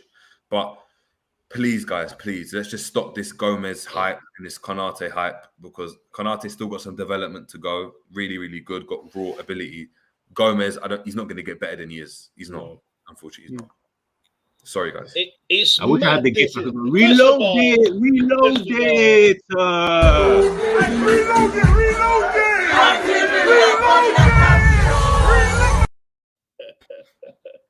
it. We have to reload it. This show is just madness, by the way. This show is absolute madness. I love this shit, man. First of all, Gomez, potentially, if you're looking at partners for Van Dijk, Gomez could be the best fit to be Van Dijk's partner on his day. On his day. No. When we look back, listen. But I agree with what you're saying in terms of I'm gonna let you two back. Konate and Gomez, they can't play together. They never should play together again. They're not going to play together again. Klopp knows it because what's happened? Gomez has got the number 2 shirt, which tells you what he's going to be back up for Trent this season at right back. That's the cameo he's going to play. This is the funniest comment I've seen today. Jesus Christ. Who loves orange shoulder? I don't even know who likes the orange shoulder between these two. The way that they were playing, Keenan and who's Kel? Who's Keenan and who's Kel? That's true. Oh, that's... do you know what? I think Konate's Keenan. No, I think Konate's Kel, because Konate's got that, like... Yeah. You know, like the bit like of, a kind of like a laddie about him, like chills, a bit of ditzy about him when he's having the interviews and stuff. Listen, that's funny. Listen, we've been talking about how we've got the best depth at centre back. I'm telling you now, an injury to Virgil and Matip, which look, God forbid, another injury to Virgil. Matip's going to get injured at some point. Matip will get injured at some point. Like, do you know what I mean? I hope he doesn't, and I hope he has another season where he's fit. But considering what I've seen in the past, he's probably going to get injured. In every single season. Van Dijk is injured for whatever reason. Oh my God. That Matip and Konate can do it. I feel like that's still a championship winning. No. Matip and Konate, they can. And look, big up Ricky, because Ricky's even saying it here. Konate will do. No, Konate, I've said it. He's 22. Like, he's 3 years, do you know what I mean, development to Gomez. That's fine. Gomez is 25, going to be 26. Next season, he'll be 26, going on 27. Peak years. For the record, can I just... What age did we get Van Dijk at? Can we just pull back so I can take my comment back about Gomez? Because the more I'm listening to this, I'm like... What age? No one's answered me. What age did we get Van Dijk at? 28. 27. No, we didn't. How old is he now? He's 31 now? He's 31. He's been there for 4 seasons. So 27. Bloody hell. That's Gomez next year.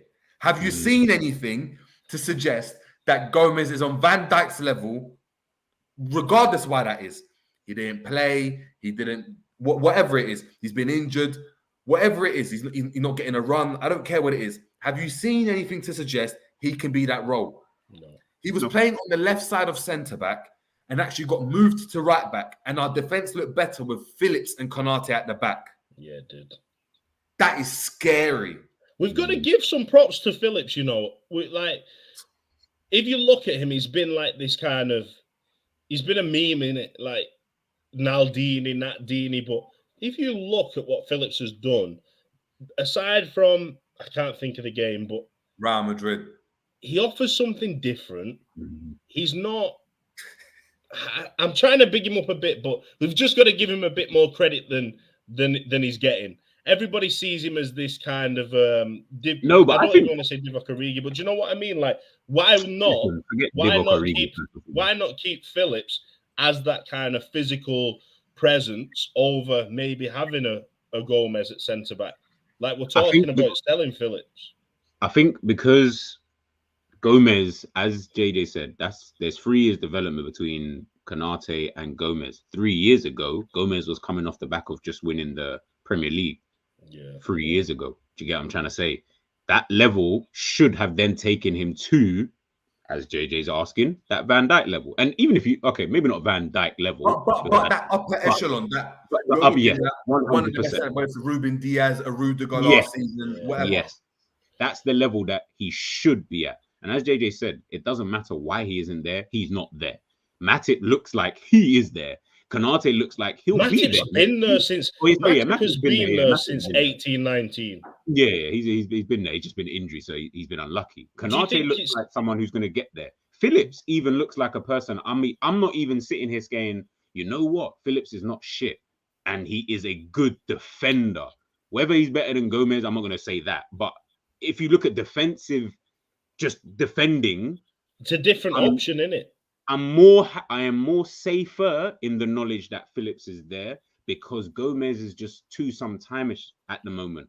I don't know if he's gonna try and dribble and fuck up, or if he's gonna try and just play a stupid pass or break his ankle for like knowing him. Like I don't know what he's. Do you know what Gomez is trying to do?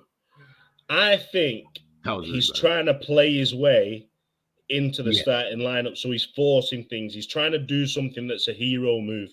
He's trying to get in there just before the attacker, and it's making him look stupid. It's making him look incompetent, immature. Like it's not the Gomez that we're used to. The Gomez that we're used to, he will let ease off someone. Yeah, like the best thing. But he's trying to play his way in to the starting 11. That might be me being kind, to be honest. But do is no. But when you see with Gomez, even Gomez at his best was always the raw centre back, the one that would dive into challenges, that would press out, and Van Dijk does the slow blocking, and he's got recovery pace. Do you know what game really sticks out to me as well? Do you remember Bournemouth? Which year? Gomez Bournemouth when Callum Wilson bullied Gomez and got the goal.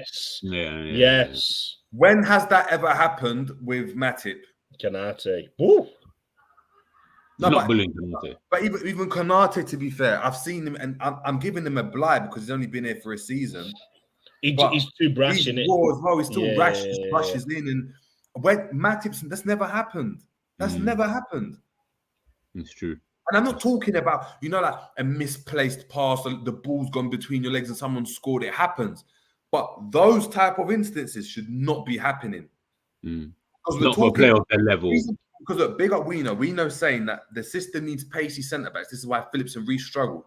Yeah, but it also needs patient centre-backs because Matip's not fast. Not pacey, But Matip still, he's patient because what you do, you rely on your DMs, your midfielders, your fullbacks to work backwards and squeeze the space, and you delay.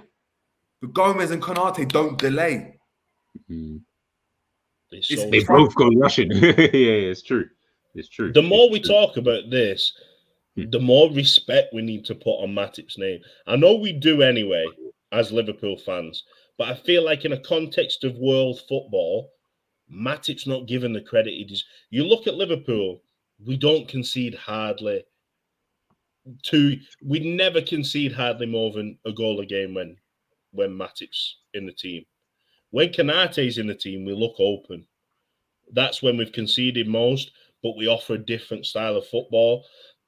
It's mad. But we're talking about this. Van Dijk, by the way. Can we go back to Van Dijk? Because we're talking about these top-level centre-backs, and Van Dijk eclipses them. He's regularly fit. He plays nearly every game in a season. Like cup games, he gets rested. You're talking Premier League.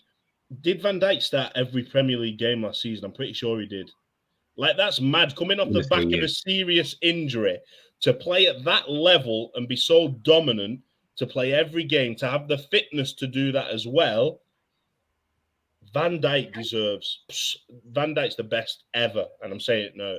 He's a different beast. He's an alien. Even big up Jared, by the way. Jared's comment here, like Gomez at 26, or turning 26, or is 26. If he's doing that to impress me, he is a bit of a liability. In an elite team, you always have your place under threat. Of course you do. In an elite team, you should have your place under threat at the end of the day. There should be that kind of notion that, hey, if you're not performing up to the level, someone could step in for your place.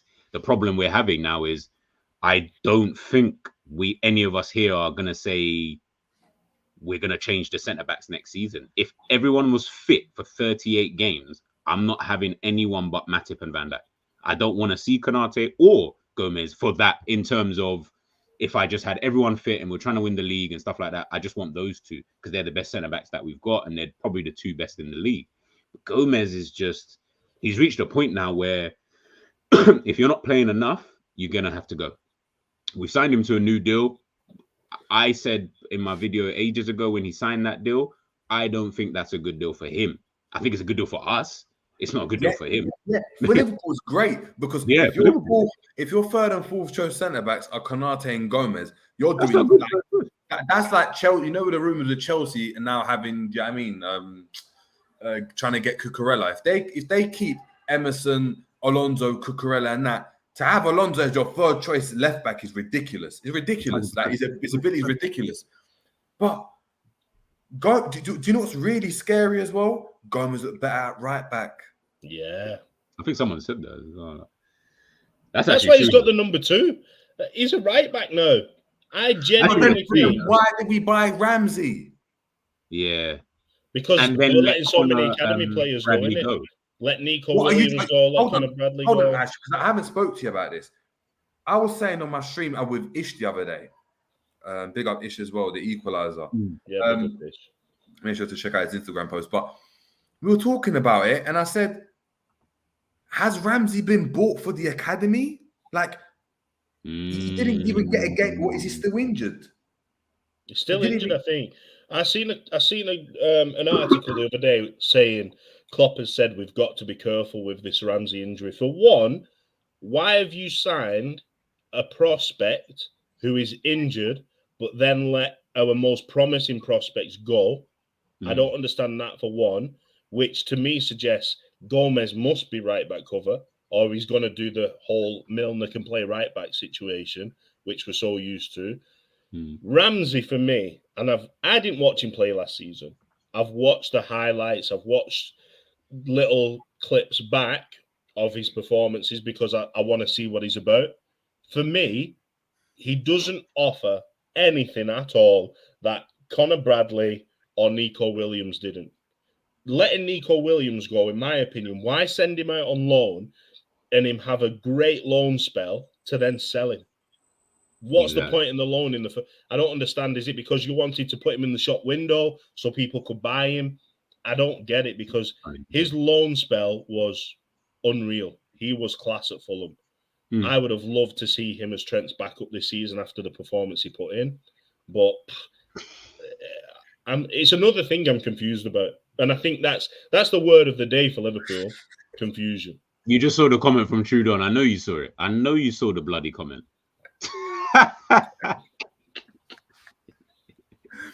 Ramsey looks like a 12-year-old who won the chance to pose in the LFC kit. You know what? If I don't see him play in the first team, he's Davies part 2. 100%. Play in the first team at any point. If I don't see, oh, you know what? Trent's rested. We're playing Brighton. Ramsey's playing. It's worse than Davies, isn't it? Because we bought him as something, as a prospect. We've actually bought him off a scouting opinion or whatever. Davies was just. No, but I don't get it now. So we've got Trent, Gomez, Milner, Ramsey, and Mabea. That's played. Now Mabea's played a lot of games in pre-season. That's what I'm thinking, you know. But Mabea last season was under 18s. He wasn't even a right back for the under 23s. That's what I was thinking. That's what when I was when I was looking at Mabea's like stats and that, because I kept thinking to myself, I don't think I saw him for the under 23s or 21. Under 18s. And I kept seeing under 18. I was like, I knew I saw him for the under 18. Are you guys serious? Yeah, that's what I'm saying. But this is what I mean. Look, if you're 17, 18 playing for the under 18s, unfortunately, you're not good enough for the club. You're not. Yeah. Because the ones that are good enough, even Woodburn, they're 16 playing 17 playing for the under 23s, under 21s, they were called at the time. That's the levels you got to be at. You can't be like, if you're 20 and you're playing for the under 23s, you might as well pack it in. Yeah, it's true. Pack it in. It is true. Definitely look for a move. Definitely look for that move. Yeah, look for the loans. Do you know what, though? Last season, and I don't know if you know much about Connor Bradley, last season, 100% hands down, Connor Bradley is player of the season for the under 23s. I thought he was coming to top assist from right back. They dominated the league in terms of clean sheets, goals.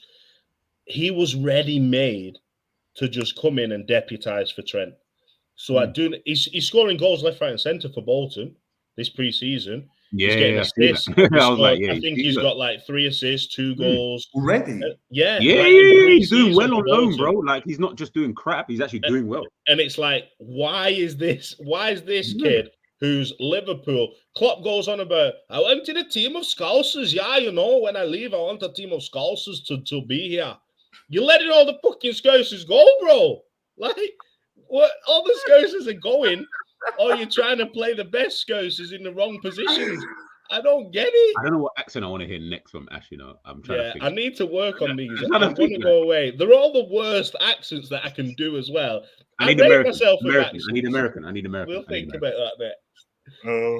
But so listen, But no, it's true though. Like it's as Ash is saying. At the end of the day, like just even to add to that, you've let all these players go. We're bringing in players there, and this is what I said about this scouting report. How good is it? Because we seem to buy a lot of injury-prone players. Yeah. Is it that they're injury-prone, or is it us? Maybe we need to start looking at that as a club, because these injuries, it's becoming a bit silly now. It's almost reminding me of Arsenal when they always used to get injuries, like to key players, like at the worst time. Like we're getting injuries too often, and we're getting injuries to players who you're supposed to be relying on. We're not even getting injuries to like your fringe players. I wouldn't mind if James Milner and all of these guys kept getting it. Yeah, cool. You guys can get injured. I don't care. You know what I mean? But you're talking about Keita being injured. You're talking about Ox at the time when he was a first teamer. He getting injured. Actually, the Arnie from today. It's true. Yeah, that's it. Thank you. To the job. Yeah. But like you're relying on a lot of players who are injury prone. Fabinho, Hendo, like there's a few players, Thiago, there's players in there that are getting injured too much. What is it? Is it the club? Is it the reports? Are we too intense with our football? As we've seen, we're not even rock and roll anymore. We're kind of boring, and we kind of rat race it. When we need a goal, we kind of just look like we're kind of chaotic. That's what it's more. It's just more controlled chaos. That's what I said. Controlled chaos. It's like, why have you gone and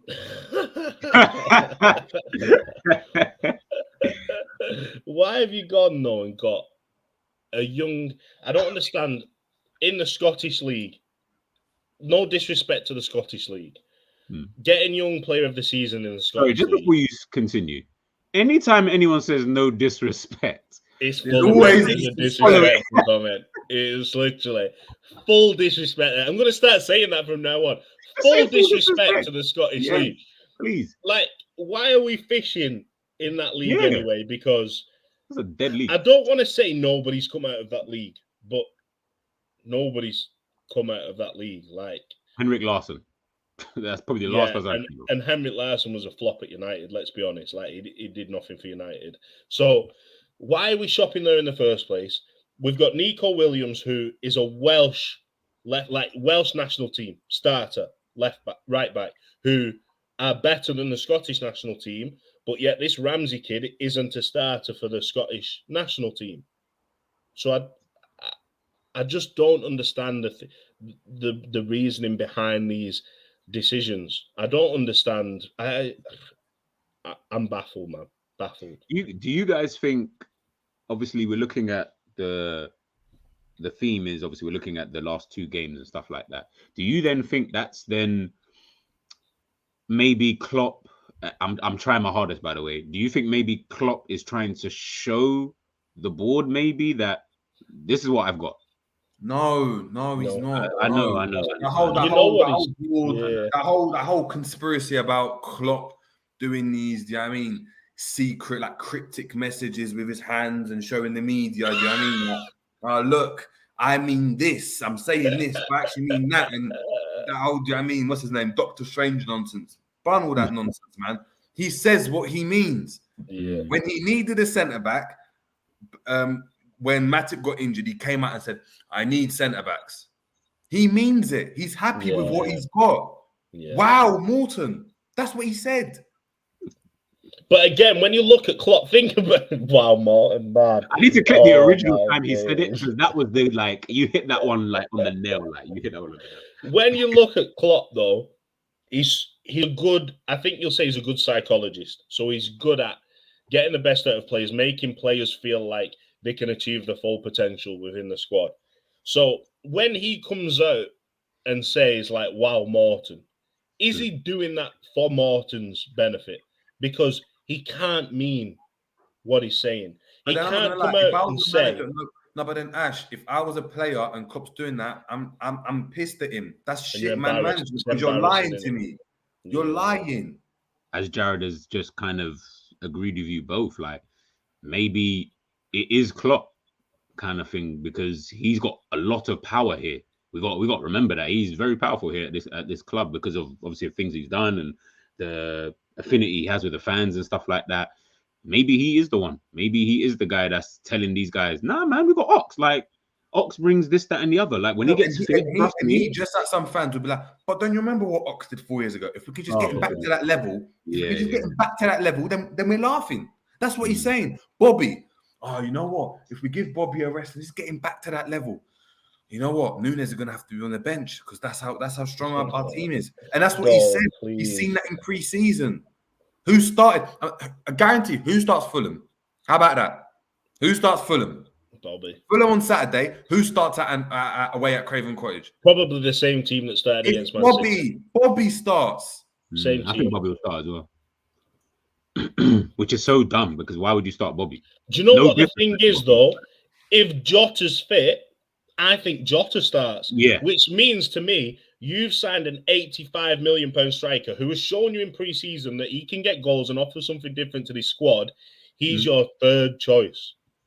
When Sadio Mane, if he's still here, he's your first choice. So don't go talking about he's a Sadio Mane replacement or he's a record signing. If you're not going to play him as your first team striker, when he's proven he should be the first team striker, then that's on you, Klopp. It's not on FSG. It's not on Pep Linders. It's on you because Firmino is on the way out. Sorry. This comment right here for Mark A. Thank you, Mark A. I love you. Thank you, because this comment right here epitomizes some people's thinking. Bro, we are in 2022. Firmino is not the heart and soul of this team. He hasn't been the heart of this team since we won the league, bro. Like, I haven't even seen him since then. He's been non-existent, literally. But I love Firmino. The sentiment comes in. I like him. I like that's what it is. He recommended a dentist for me. That's why. You know what I mean? Like, he's got great teeth and that. He's probably the guy. But outside of that, I'm just like, we're in 2022. Move on from Firmino. Move on from that guy. As much as he might be a different option, the option that he even used to be, he's not even that guy anymore. He's nowhere near that guy. He cannot press like that at all. I've seen it. He can't do it anymore. Do you know what Klopp is doing? He's making us fall out of love with those players that we absolutely adore at Liverpool. If he keeps forcing Firmino to be this guy that he's not, what's going to happen? We're going to get on Firmino's back. We're going to fall out of love with Firmino in the end. And that's not something I want. I love Bobby Firmino. For what he's done, Bobby Firmino should be leaving this club as a legend. I don't want him leaving with his name in the gutter because that's not fair on Bobby Firmino. And it's the same with others. That can't be true. That can't be true. This doesn't make sense. Sorry, I'm just talking about the comment that from Sui Jr. Big up yourself. Linus has just said that Keita is the best sub player in the world, making it clear that it was his decision to start Milner and Hendo. For fuck's sake, why is Milner even playing? Why is Milner even here? To do what? I'm sorry, and I don't want to disrespect James Milner. Bro, Milner can run. Like, do you know Milner just gets this lactate test? I'm actually getting hot. Why would you not pay someone 100k a week when the lactate test is so high? Come on. Like, think of the reasoning behind You're making me hot it. now. You're making me hot. Because this doesn't even make any sense. Because I didn't even know Lindis just said that. But if he did, what? You're talking about a guy that you signed for £50 million to come into your midfield to play, and you're telling everybody that he's the best sub player in the world. Sub player? What does he do? Adama Traore is a better sub player. Impact. You know what I mean? Like someone who's going to come and do something. All right. What impact does Naby for me is probably the slowest midfielder we've got. He runs in slow motion. Yeah. So for one, he tries to glide it like. If you're an impact player, you need a little bit of like pace about you. Every impact player has a little bit of pace about them, or they've got that Thiago about them. He's got neither. So how's he an impact? How's he?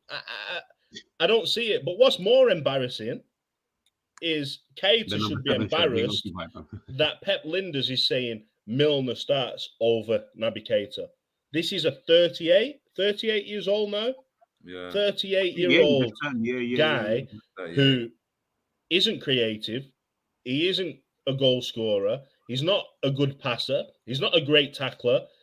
Let's be honest, Milner doesn't do... Yeah, he's Mr. Steady. He can run. So basically, you offer that little that you can't be put in a team ahead of someone that is willing to run further than you do. Does that and not you're £50 million. And you're the number 8. Just get Naby out. If that's what you think, sell Naby Keita. If you're putting Milner in ahead of Naby Keita when Naby's fit, sell Naby Keita. Why are we keeping him? I understand why they're keeping Milner a little bit. I understand that in a sense, because maybe he does offer this kind of dressing room and play him as staff. I've always said Milner should be a staff member now. Yeah. But why are you not selling Naby Keita if you know yourself he's a sub?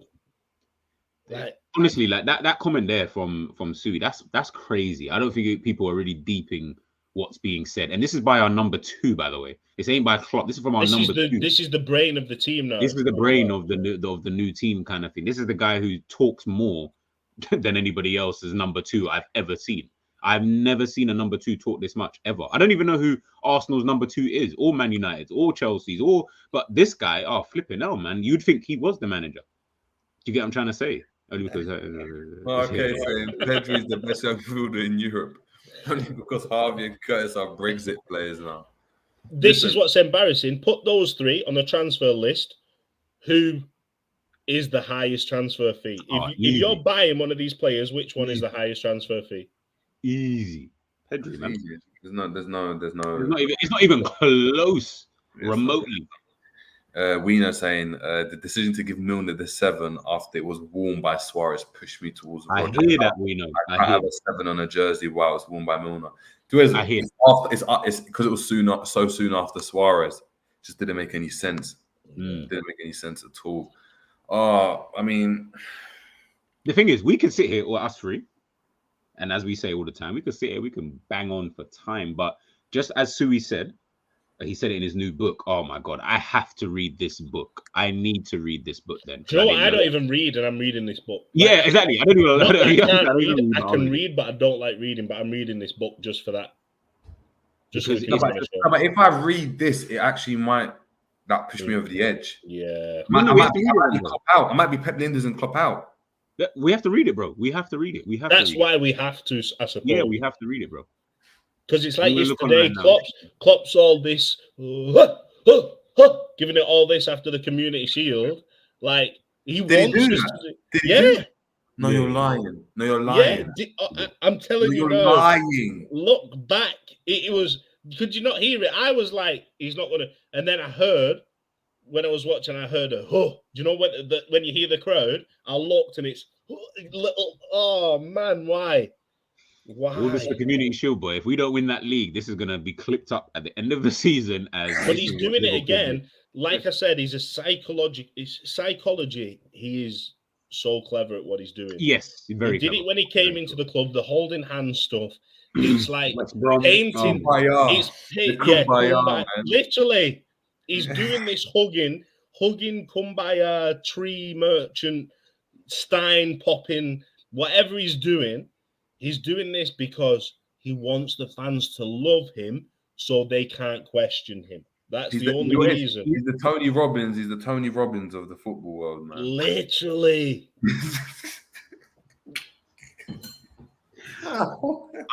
I didn't say it, guys. I'm not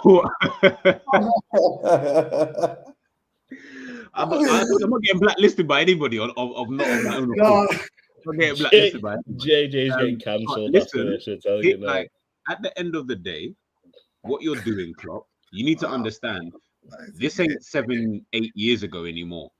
I don't look at you the same way. I don't look at you with this kind of dreamy-eyed, like, can he be the guy who can break our duck? Can he really be the one? No, I look at you now and I say to myself, you're supposed to be considered one of the best managers in world football today. Today's date, people would say you're in the top 3 managers in the world. If I'm being honest, you probably are, obviously based on the team and the things that we do, but you yourself, I struggle sometimes because I'm like, I look at managers like your Contes, your Pep Guardiolas, your Jose Mourinho's, your Ancelotti's, people who can adapt in different environments.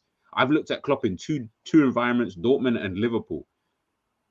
I'm starting to see what was going wrong at Dortmund slowly, where he was just going this way. It was all here. It was all great. Dortmund looked like the best team in Germany. It's the same. It's a carbon copy, isn't it, G? It's the same thing, and I'm just like, yo, don't be Dortmunding yourself over here, my bro. Like, if you start doing that, it will be Klopp out. Obviously, we're not trying to get to that stage.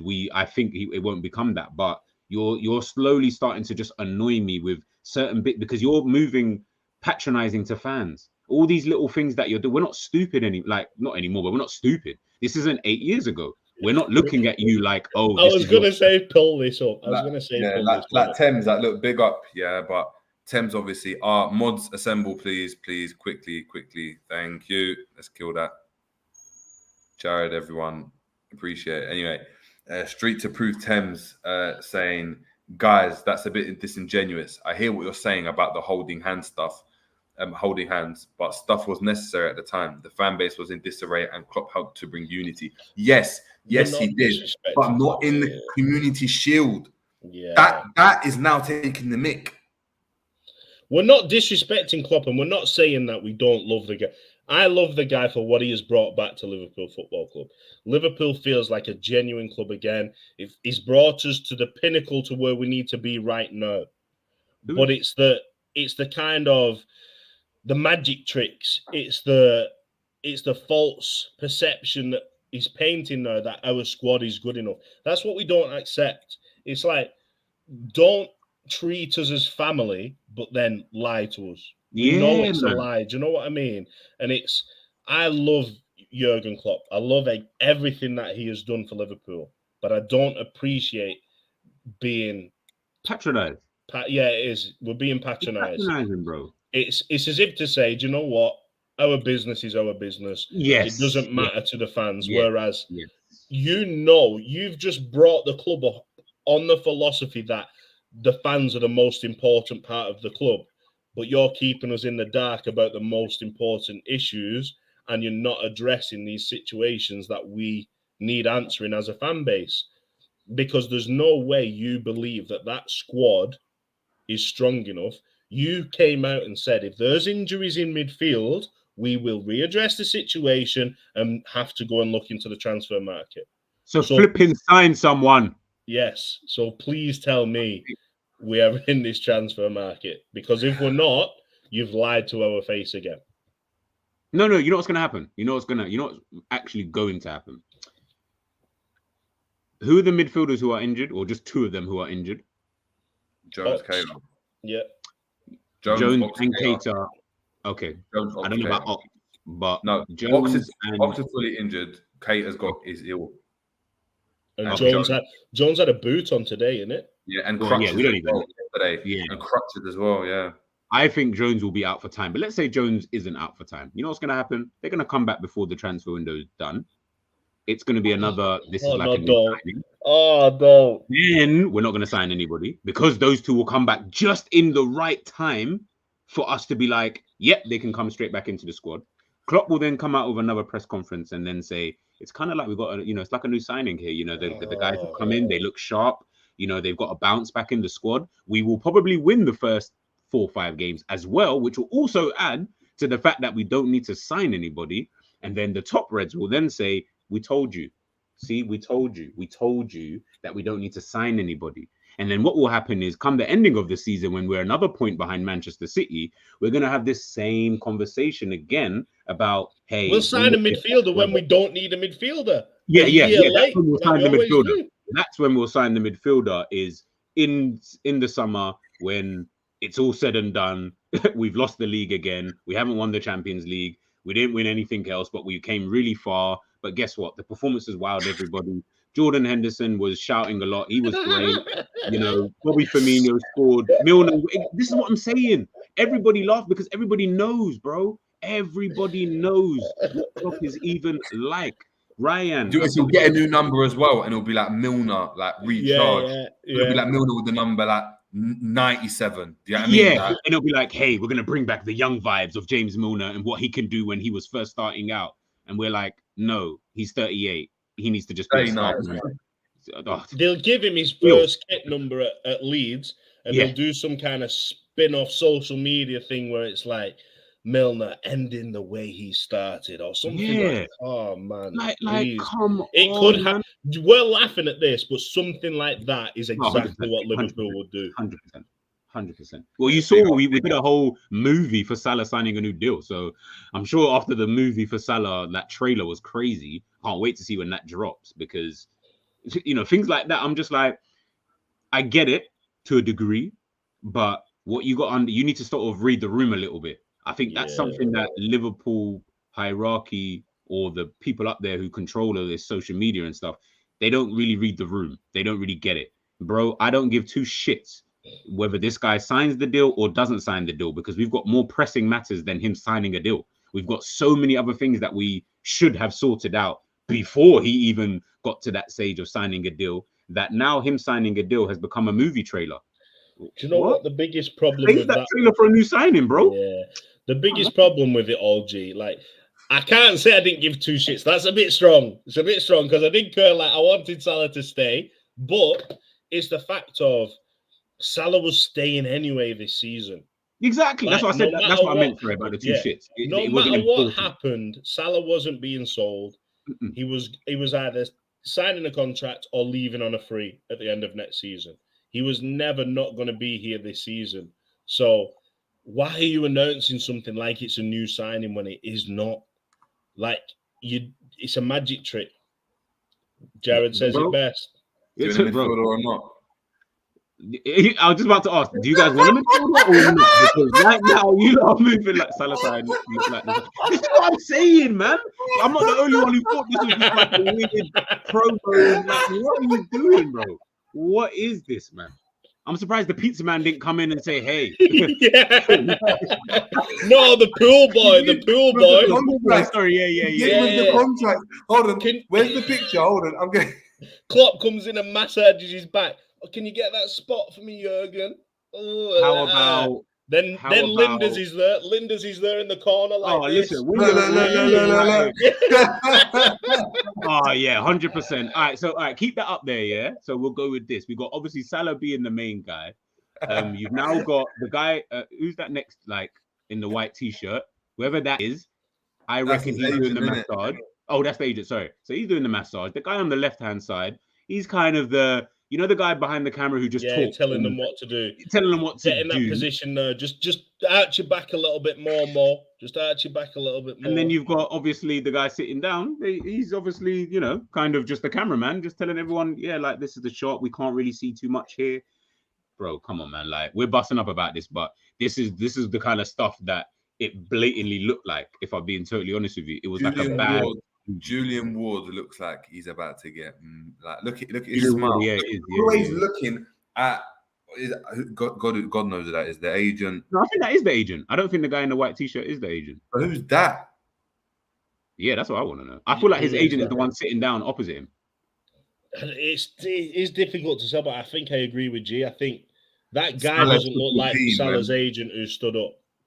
Yeah, that's the Salah triple P and that start. Yo, this is what I'm saying, man. But you know, it's just little dumb things, and I'm just like, okay, that was nice, that was cute. Maybe you know, a couple of the kids probably saw it and were like, oh my god, like this is crazy. But you know, we're in a bit of a pressing need of, we need to start improving the squad. There's a few players we should be trying to get out. All of these kind of things we should be trying to do, but we're not doing it. We're wasting time on other things, and I think that's what's starting to piss me off about Klopp and Liverpool, is you're almost patronizing me, and I don't like being patronized, if I'm being totally honest with you. I don't think anyone does. So when you're doing that now, it's almost like you don't really respect us as fans. You're not showing it, because the things you say and then the things that you do are sometimes two different things, and then they're two different things from what we're actually seeing with our own two eyes. That's probably what kills it more. We see it, and you're still go. Come on, man, it's crazy. As I was saying, why are you always diving and crying, man? The season hasn't started yet. Chill. Hey, don't worry about that, Assad, man. Let us complain, man. Nah, man. No one can beat Drifty. No one can beat Drifty. I don't know if you guys remember. Drifty. The meltdown he had after Karius. No one can beat that. I never can beat that. But I've seen Drifty with like anytime anyone talks about Origi, yo, it's long. You can't battle Drifty with Origi. I wouldn't even try and battle him, and I'll battle anybody. But you know what? I need to set that up. I need to set up an Drifty. I love you, by the way, bro. I love all your content, all the guys that copy. I don't even want trouble. Yeah, all right. So look, before we finish up, we've actually been going for 2 hours. So crazy. I think we've surpassed 20 likes. So please, by the end of the day, we can get 20, like 30 likes. That'd be ridiculous, because in terms of views, we're doing crazy stuff. So I appreciate everyone that's been in the chat, everyone that's been chopping it up with us, because there's about 4 other massive streams going on. You've got Coppish streaming, you've got the Football Terrace that's been streaming, you've got Big Sixpence as well. So the fact that we've had about 20 people more or less just tuning in, like, we're doing crazy things. So big up to everyone in the chat, as well as obviously G and Ash, my co-host for today. Now, guys, so how we reading into pre-season, and are we going with the hold on? I haven't got the prop, but the Nunes. Oh no! Are we going with that? Are we siding with the Strasbourg result, or is it somewhere in the middle? Like how are we feeling? Because it's mad to say, but the Prem's it's on Saturday. The first 3 points, got to get put down. I buy into this Nunes. I buy into that because it probably meant a lot to Nunes. You know what I mean? Like, to come in, to score like against Man City, he might not know the significance of a Community Shield. Like, for all he knows, that's like, isn't the Bundesliga, like, they do that at the beginning of the season, it means a lot. Yeah, it's true. So, he might think that means a lot. He doesn't get the tradition. So I'm not mad at that. It just shows that he wants to play for Liverpool. He wants to be successful. I'm excited about Nunes. I'm excited about Carvalho. But I'm not convinced about how exciting Liverpool are going to be. That's my summary of pre-season. I'm just reading Assad's comment about Chelsea. What's Assad saying? He said, bro, being a Chelsea fan right now, I beg to be in your position. We play 5 at the back against Burnley at home and have Timo Werner and Shah Havertz up front. Listen, I'm not saying... No. Don't get twisted. Chelsea, you have the ability and the capability to be better. Don't try and... We don't have owners who spend money like your owners, That's on you. We sound inconsiderate, though, G. We're sounding inconsiderate. Got another enemy now, man. Yeah, literally, innit? We sound inconsiderate like Assad, but we're coming at this from a perspective of we've been at the top. We appreciate being at the top. We need to win things now. Like, if we're not going to be annoyed that we keep finishing 1 point behind Man City and not getting a trophy, what kind of fans would we be? Like, if we're just happy getting, it was second place. Like, look back in the history books, we got a record number of points. We can't be like this. We're frustrated because in the one time in our lifetime, you've had it with Mourinho. Mourinho always got backed. When they were at the top, they got backed. They brought Hazard in. They brought Costa in. They brought Didier. Like, they've always brought elite level players in season out to stay at the top. You're still trying to do that now. Liverpool just aren't doing it, and that's what's frustrating us. We respect the team. We love the players we've got. We love the style-ish of football we play, but we need that last push to just say, look, this is our time. Here's what you want. Let's go and win multiple trophies. We're not being inconsiderate. I would even ask Assad, like, if you had Mourinho, like, let's go back to that time you had Mourinho just quickly. If you had him, only won 1 trophy in the time that he was there, with everything that you'd done to try and get trophies, bought these like crazy players and all that, and you won 1 trophy or 1 Premier League in that time, I promise you, bro, you'd be sitting here thinking, come on, man. Like, if people were doing podcasts back then, you would have said the same thing. because you'll be looking at it thinking, yo, like we've got this sick manager, the best, one of the best managers in the world, and we've got this team, but we're just not getting there. Man United keep pipping us and blah, blah, blah. You're going to be mad about it eventually because you're not in a position to even, do more. You want your most successful period to actually be successful. I wouldn't say this is a success. I would just say this is more just like, for me, Klopp, the way I look at it is just Klopp's just done way better than what we've had previously. Whether I couldn't really call it a success or not because he'd have to win more for me to be like, yeah, this is a real success. To sum it up with you, Assad, as well, when you look at Tuchel, it's not a successful time in your history, but your trophies aren't that far off what Klopp has done since Tuchel's won a Champions League. He's won he won the Club World Cup. He won the FA Cup. And that's with a shit Chelsea team. Do you know what I mean? Like this season, we were talking about Tuchel being on the same level as Klopp before we won the FA Cup and League Cup this season.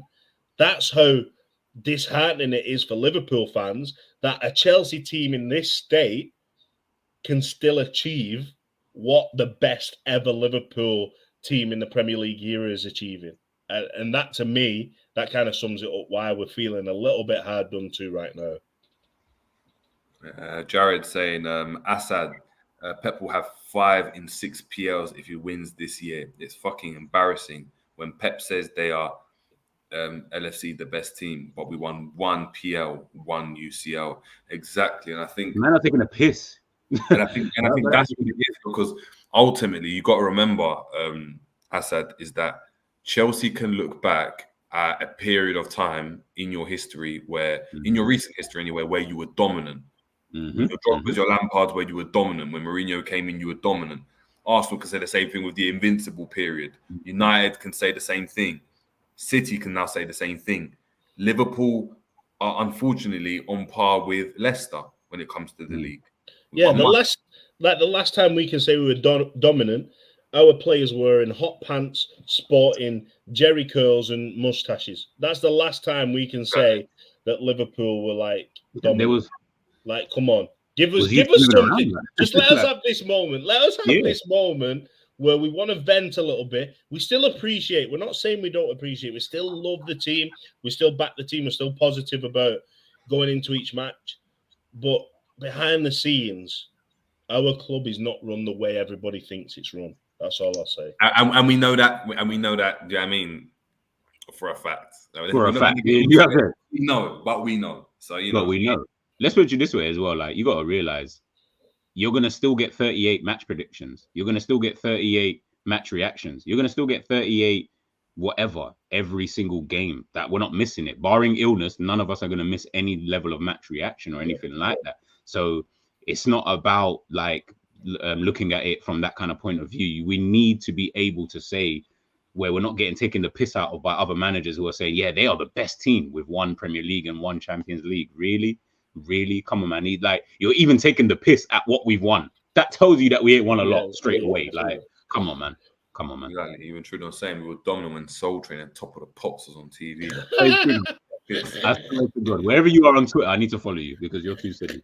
Trudeau, yeah. So guys, so how are we feeling then? So just to summarize, Ash obviously explained G. I will say the performance against Palace is the performance I expect to see against Fulham on Saturday. Very boring. Win 2-0. We move on. Next game. Same lineup. Same lineup. Also, we're gonna obviously do a match preview as well midweek. So probably catch Ash and G on there. We'll see if we can, sign them up. But myself, what are you thinking, bro? I'm not happy. I'm happy Núñez is scoring because that suggests to me there's a change in. Well, he highlights a change in system. He's at the epitome of that. We're going to do something. We're going to try and do something different. But boy, it's just boring, isn't it? Boring, and it's like we should be excited. Look how we're sat here right now. Like, bro, my wages are still £27 a week, so I don't know what you're on about.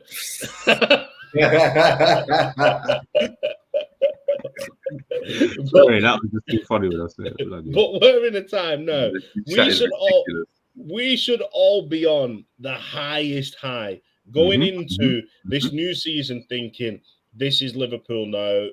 Let's get our hands on the Premier League. We've had a nice run last season. Hopefully no injuries. We can get it this season. But we're sat here. Look how we was just sat. We were all bored. We were all glum. It just feels like the same old, same old. I'm probably excited because I want to see how Arsenal do. Like, I'm a Liverpool fan. Don't clip this up and say I'm a supporter of a team's. I'm excited because the Premier League is attracting some of the best players, the best managers. We're seeing lots of transfers happen.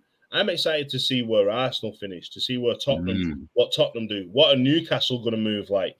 That's why I'm excited about the Premier League this season, because outside of us, the top two, in fact, we know it's probably going to be City then Liverpool, but outside of that, anything could happen this season. How's Ten Hag going to do? How are they going to? So it's an exciting season, but in terms of success, I don't want to say it, but do we have to look at LFCW for some success this season? I pray the women, big up the women. I pray they win the league. That would be amazing. That would be amazing. I don't think they will, but even if they qualifying for the Champions League, that'd be a massive achievement for the women this season. But that's what I'm kind of. I should be sat here thinking Liverpool can get a Premier League and a Champions League. Not more excited about potentially the women's team getting Champions League place.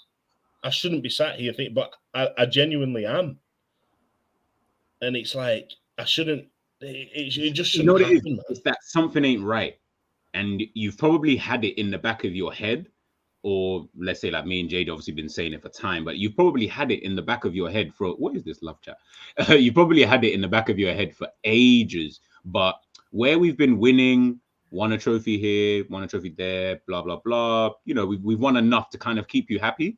It's almost that drug that they, you know, that you have enough to kind of keep you going. You ain't getting the full hit, but you've got enough kind of thing. And I think you've reached a point now where your threshold now is a lot higher. So what you're being given back in the day isn't enough for you to keep going. Yeah. What that hit is not enough anymore. I need more. And at the moment, today's date, I'm not getting more. But we'll dive into the season anyway, man. We'll dive into the season at another time. Yeah, 2 seconds to remove something. Should be done. Yeah. So, guys, man, you've been with us for almost 2 hours, 20 minutes. Oh, that's the time. We've chopped up both games concisely. We've gone into depth, spoke about loads and loads of different stuff. I got to first just thank G and Ash for hopping on. Yes. I think pleasure, man. Especially before the season starts, like these guys, the support that we've got, I mean, it is crazy. It's crazy. So listen, massive props for both of you guys, because like the channel wouldn't be where it is. I mean, without you guys as well. So big up. Love, bro. Yeah, man. Before we head off, you got anything to say, Ash, G, on things coming up? Season's about to start, so you know. So much, to be honest. Coming up. There's so much coming up. Like literally on Kloppzone, just a quick one. There's so much. There's going to be fantasy leagues dropping soon. There's going to be chat about the WSL starting. There's going to be a roundup of the season. Prem heads. We're going to be starting a new show. Reds Alert. Have we even done Reds Alert yet? We've done one, haven't we? We've done one. Yeah, so that's going to. There's so many shows. So please, YouTube. Get on Instagram. Me and G have got something cooking for TikTok. That's gonna be a big one. So make sure you tune in on TikTok. But so much, please just follow. Like, show Jerry James the love. Like this show. Real talk. By the end of the season, guys, I'm being deadly serious. If this isn't on 1,000 subs, and I'm even just saying end of the season, some of you are getting a slap. That's it. Has to be. This is just a real talk show. Like we might have the different productions and different like kind of features within the shows, but this is what being a football fan is all about. This is why I love sitting here for 2 hours, 20 minutes, because it's real talk about real football fans. Do you know what I mean? And we're honest. We're not just singing la-di-da-di-da for Liverpool. That's what it is. It's And we're brutally, and it says it, we're controversial. And I think we're not controversial just for controversy's sake. We just speak our minds. And then if people don't like it, then it is what it is. Before we head out as well, big up to LFC Aram because he's just subscribed as well. So fantastic. Whoa. That means a lot. The fact that you know what I mean, I've seen you watching a couple of times. The fact you subscribe, like I'm proper appreciating it. Guys, in the description, I've got the link to Kloppzone, as well as the link to G's TikTok as well. So literally all you need to do is just click the link in the description. It will send you there. And just please, like, share, subscribe, and peace out, man. We're about to head out. Appreciate it. Peace. Boom.